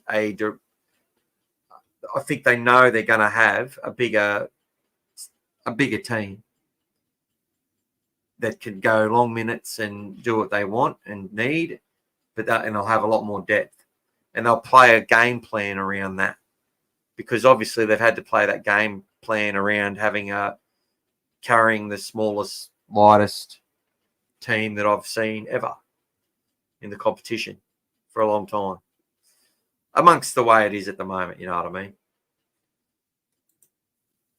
Only just missed out on the top 4 this year. We did. Should have won. Look, there's 2 games we should have lost that we won. It's probably 4 games we should have won that we lost. And then we're in a position in the last couple where we had to think of the finals. Because some results actually went our way that if we won those 2 games, we would have made the top 4. So there you go. But could have, should have, didn't. Maybe better luck next time. Next year, the goal should be the top 4 with improvement in attack. I think the goal is going to be to win the comp. But we can still have a good year and not make the finals. This is what I love about Serrato, and I love our fan base. You know, iron sharpens iron, and you can't be mediocre, and I get all that. You also got to be realistic and provide everything in context. For some people, it's like, oh, we've got to win so many games to show our worth. We could win 12 games, or we could win 15 games, but still play terribly. You know, the difference between our worst and our best could be so big again, due to different circumstances. I guess what I'm looking at is, and this is what Serrato said, it's not so much outcomes, it's how they play and go about it. So the outcome on the weekend in that semi-final was horrible for us. But how they went about it and how they played, from the most part, knowing there's a few players that had their moments, right, good and bad, but as a team, you just had to be proud of them. And I don't know too many fans that come out and said we were shit. I don't know how many opposition teams said we were shit. There was definitely some opposition laughing at us for letting that game slip, 100%. Calling us chokers and whatever else, and that comes with the territory. But a lot of teams choked on the Bulldogs this year, didn't they? Come from behind in quite a few matches, and that was the first time Manly had sort of done that all season. So kudos to them, man. I reckon Ciro and Gus are going for bigger bodies on the bench. I could be wrong, but I'm leaning to that. Yeah, I agree, buddy. I agree, Steve. We're definitely going to have an extra big body, and the idea would be to have a sort of, conveyor belt of players that can play longer minutes, that are bigger, can get us to the positions of the field we need to get in both in attack and defence. So we're not so reliant on a Matt Burton, which is only going to make his attack better, isn't it? Because he doesn't have to defend as hard or as often, and he's in better field position. Things can be a lot easier. Same with our halves; they can just play off the front foot a lot more. You need a team that can keep you on the front foot, and that's what they talk about. The Penrith team constantly playing off the front foot, and when they're not off the front foot, they just grind until teams get tired. And then they take their moments most of the time. And I think that's essentially our game plan. But how we go about it is another matter. Dave, good point here. The way we are playing, our biggest enemy is errors. Other than that, I only see positive years ahead. 100%, Dave. Errors killed us. Hey, Mick, just wanted to hop in for a bit, but I've got a lot to say about this here. First of all, I'd like to thank you all for dedication on this content, and I've learned a lot about the game. Oh, my pleasure, mate. Thank you so much, and thanks for your contributions. Really good. Added a lot to the chat and to the group.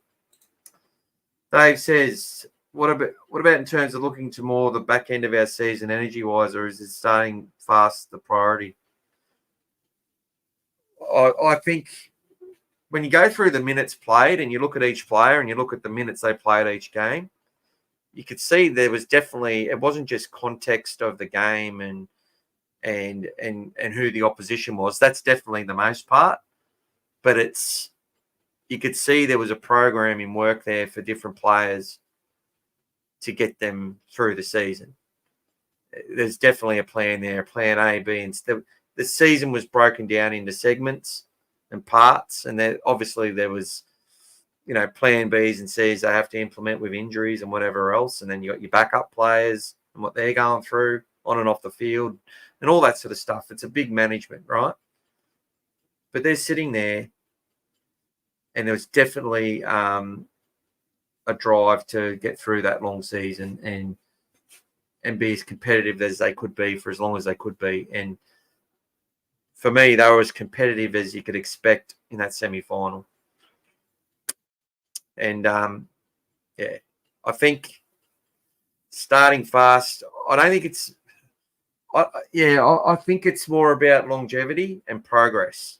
And you can progress through a season and get better and better and better and still be way down on the win and loss ledger.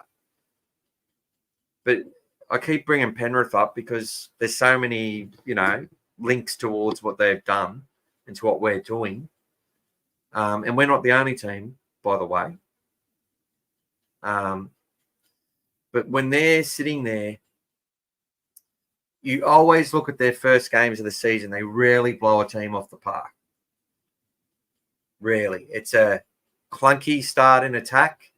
They just focused on making their tackles and connecting as quickly as they can defensively to get that down pat, and then they slowly build their cohesion in attack as they go.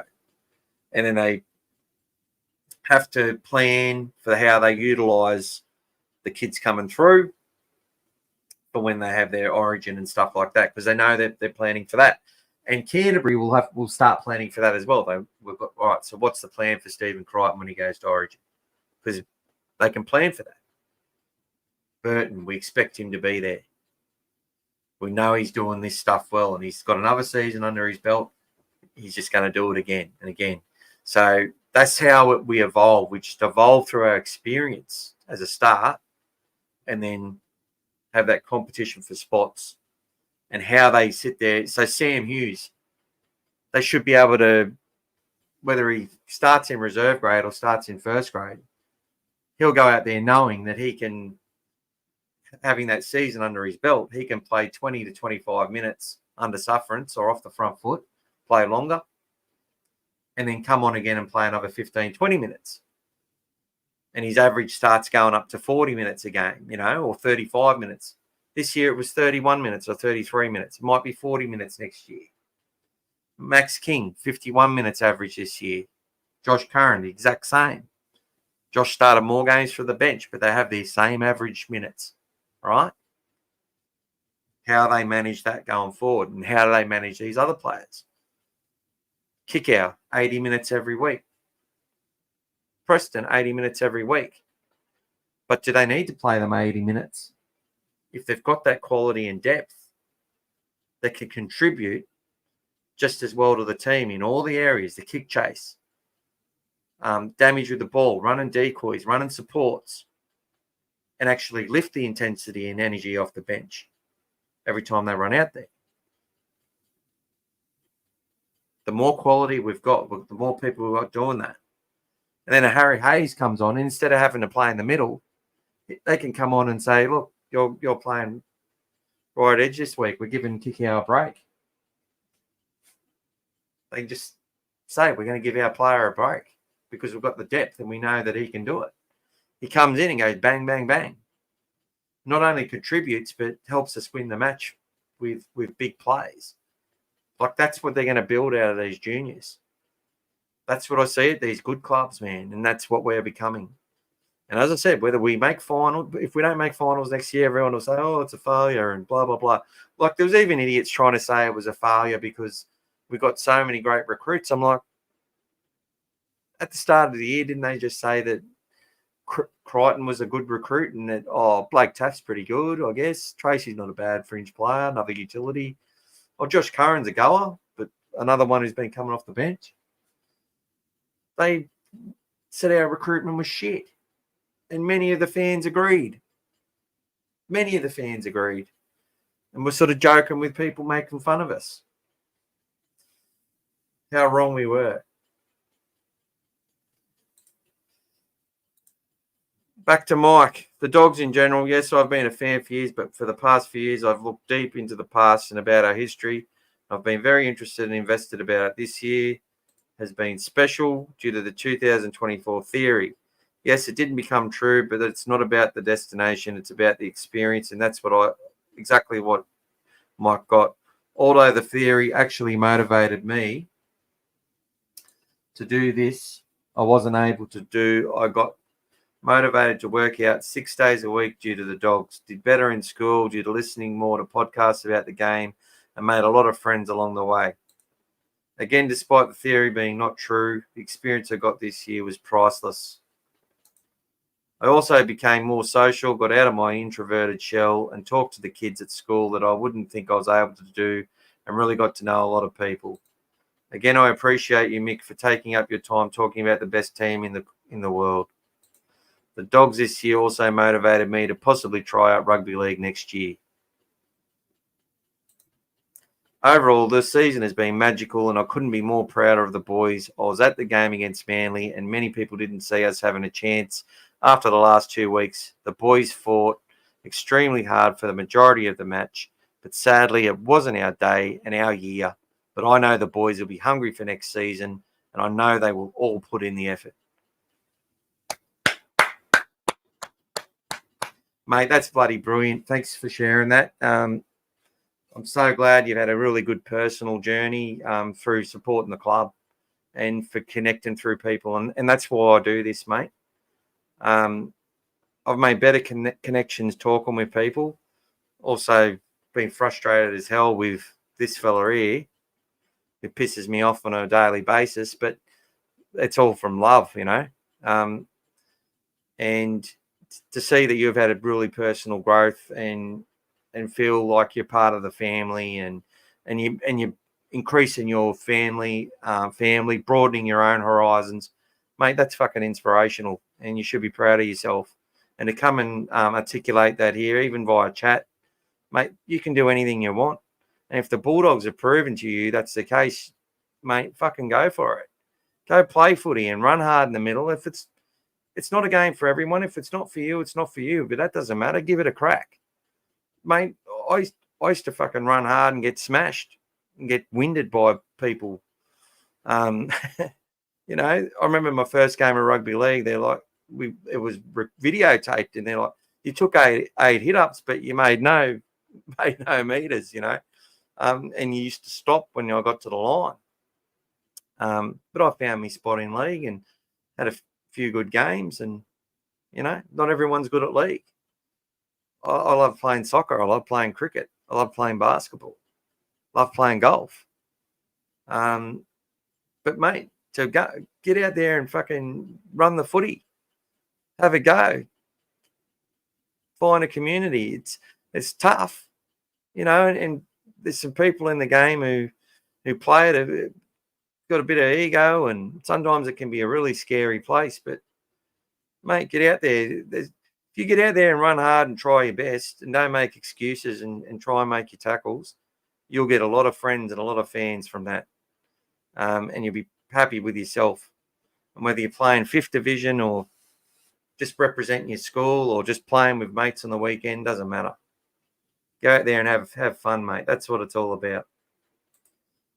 I skipped a few people because I wanted to read that out from Mike. He put a lot into that and fucking brought a tear to my eye. So thank you for that, mate.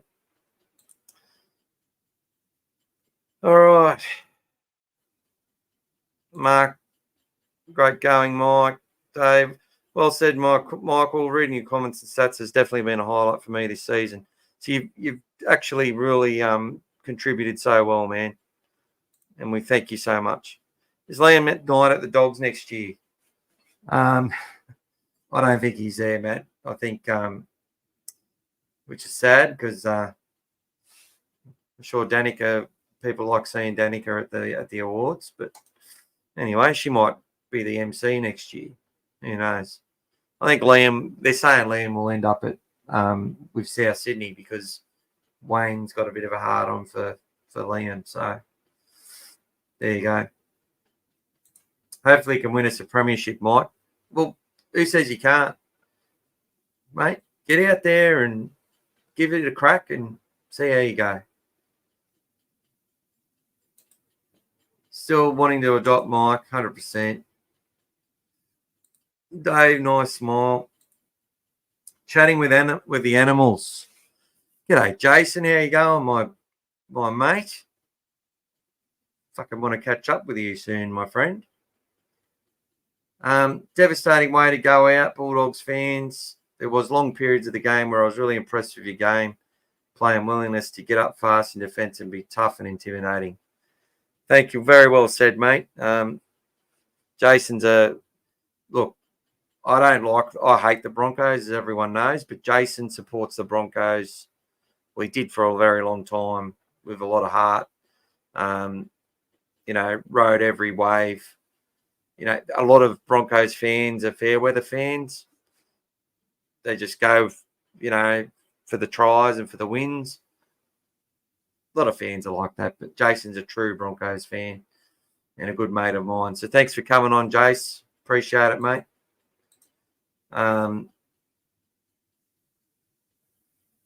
It's what I love about our club. We are the family club, Lucas. 100%, mate. Thanks, bro. Very inspirational from you. Hopefully I'll find myself playing the game this time next year. I hope you do too, mate. Touch footy is a lot of fun. Yeah, well, you can play touch as well. That's another way to get things happening. You can play all year round. I'll try and get in the Bulldogs in the next 10 years.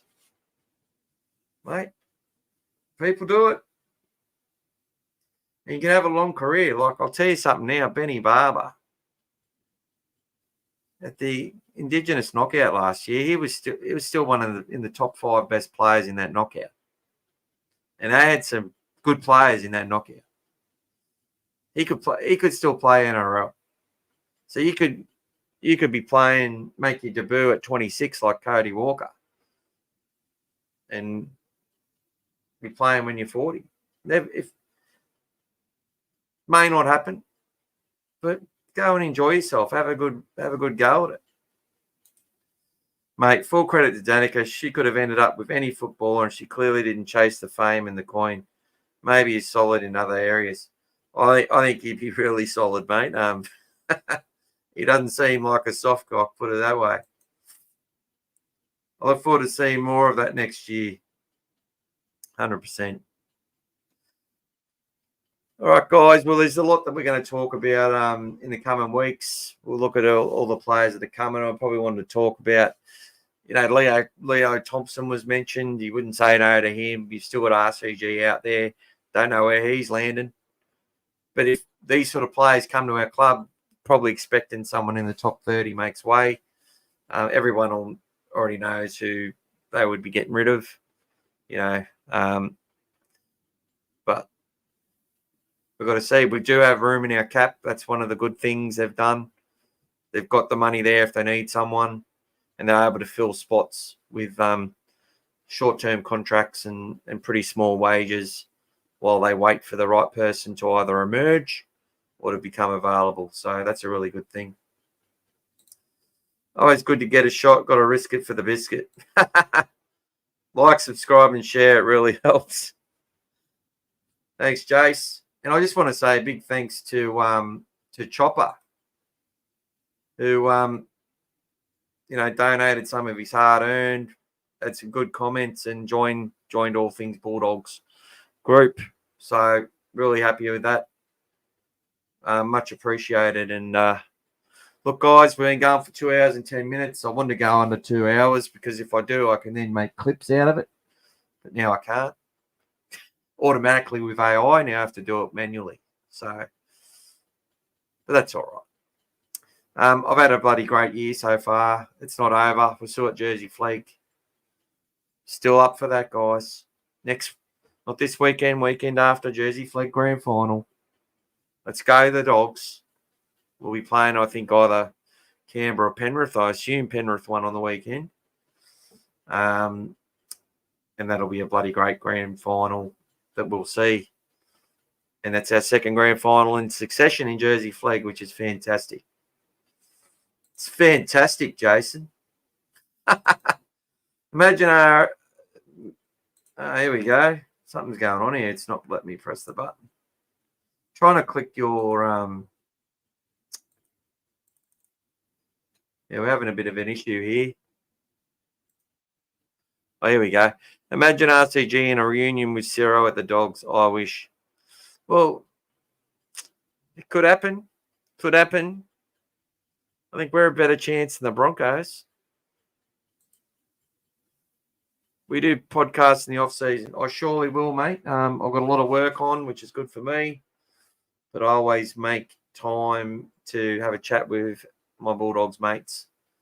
And, yeah, this is what I love. I love talking about the Bulldogs. We're the same. We hang out for, ever since we're little kids, just hanging out for that article in the paper. Watching NRL 360 just to see if they talk about the Dogs. Just see if they can outrage us most of the time. As a kid, seeing 10-second clip of Terry Lamb kicking a field goal and the Bulldogs winning 6-4 against Manly on a Saturday, because somehow that wasn't the game of the round. Like, I used to be so pissed off as a kid. It's like, how come the Bulldogs aren't playing on the TV game? Are you fucking kidding me? Best team in the comp, why aren't they on? They should be on TV every week. What are you doing? Still listen to Arthur Beetson and Warren Boland on ABC. Still love listening to old Artie. He liked the Dogs. I think he hated the Dogs, but I think he liked what they were about. I only watch NRL content because of the Dogs. That's it, mate. If the Dogs were kicked out, I'd be lost. We won't be kicked out, mate. There's no way they kick us out. Unless the cops had too many weapons and they wanted to waste some, because we would be absolutely crazy. I think there'd be war. A war would be fought over the Dogs being kicked out of the competition in Australia. Literally. It's how big we are. G'day, Sam. Haven't seen you for a while, mate. We need some decent forwards. We've got some decent ones. We need some forwards that are a little bit bigger. We've got some there, but they need to be able to play longer minutes.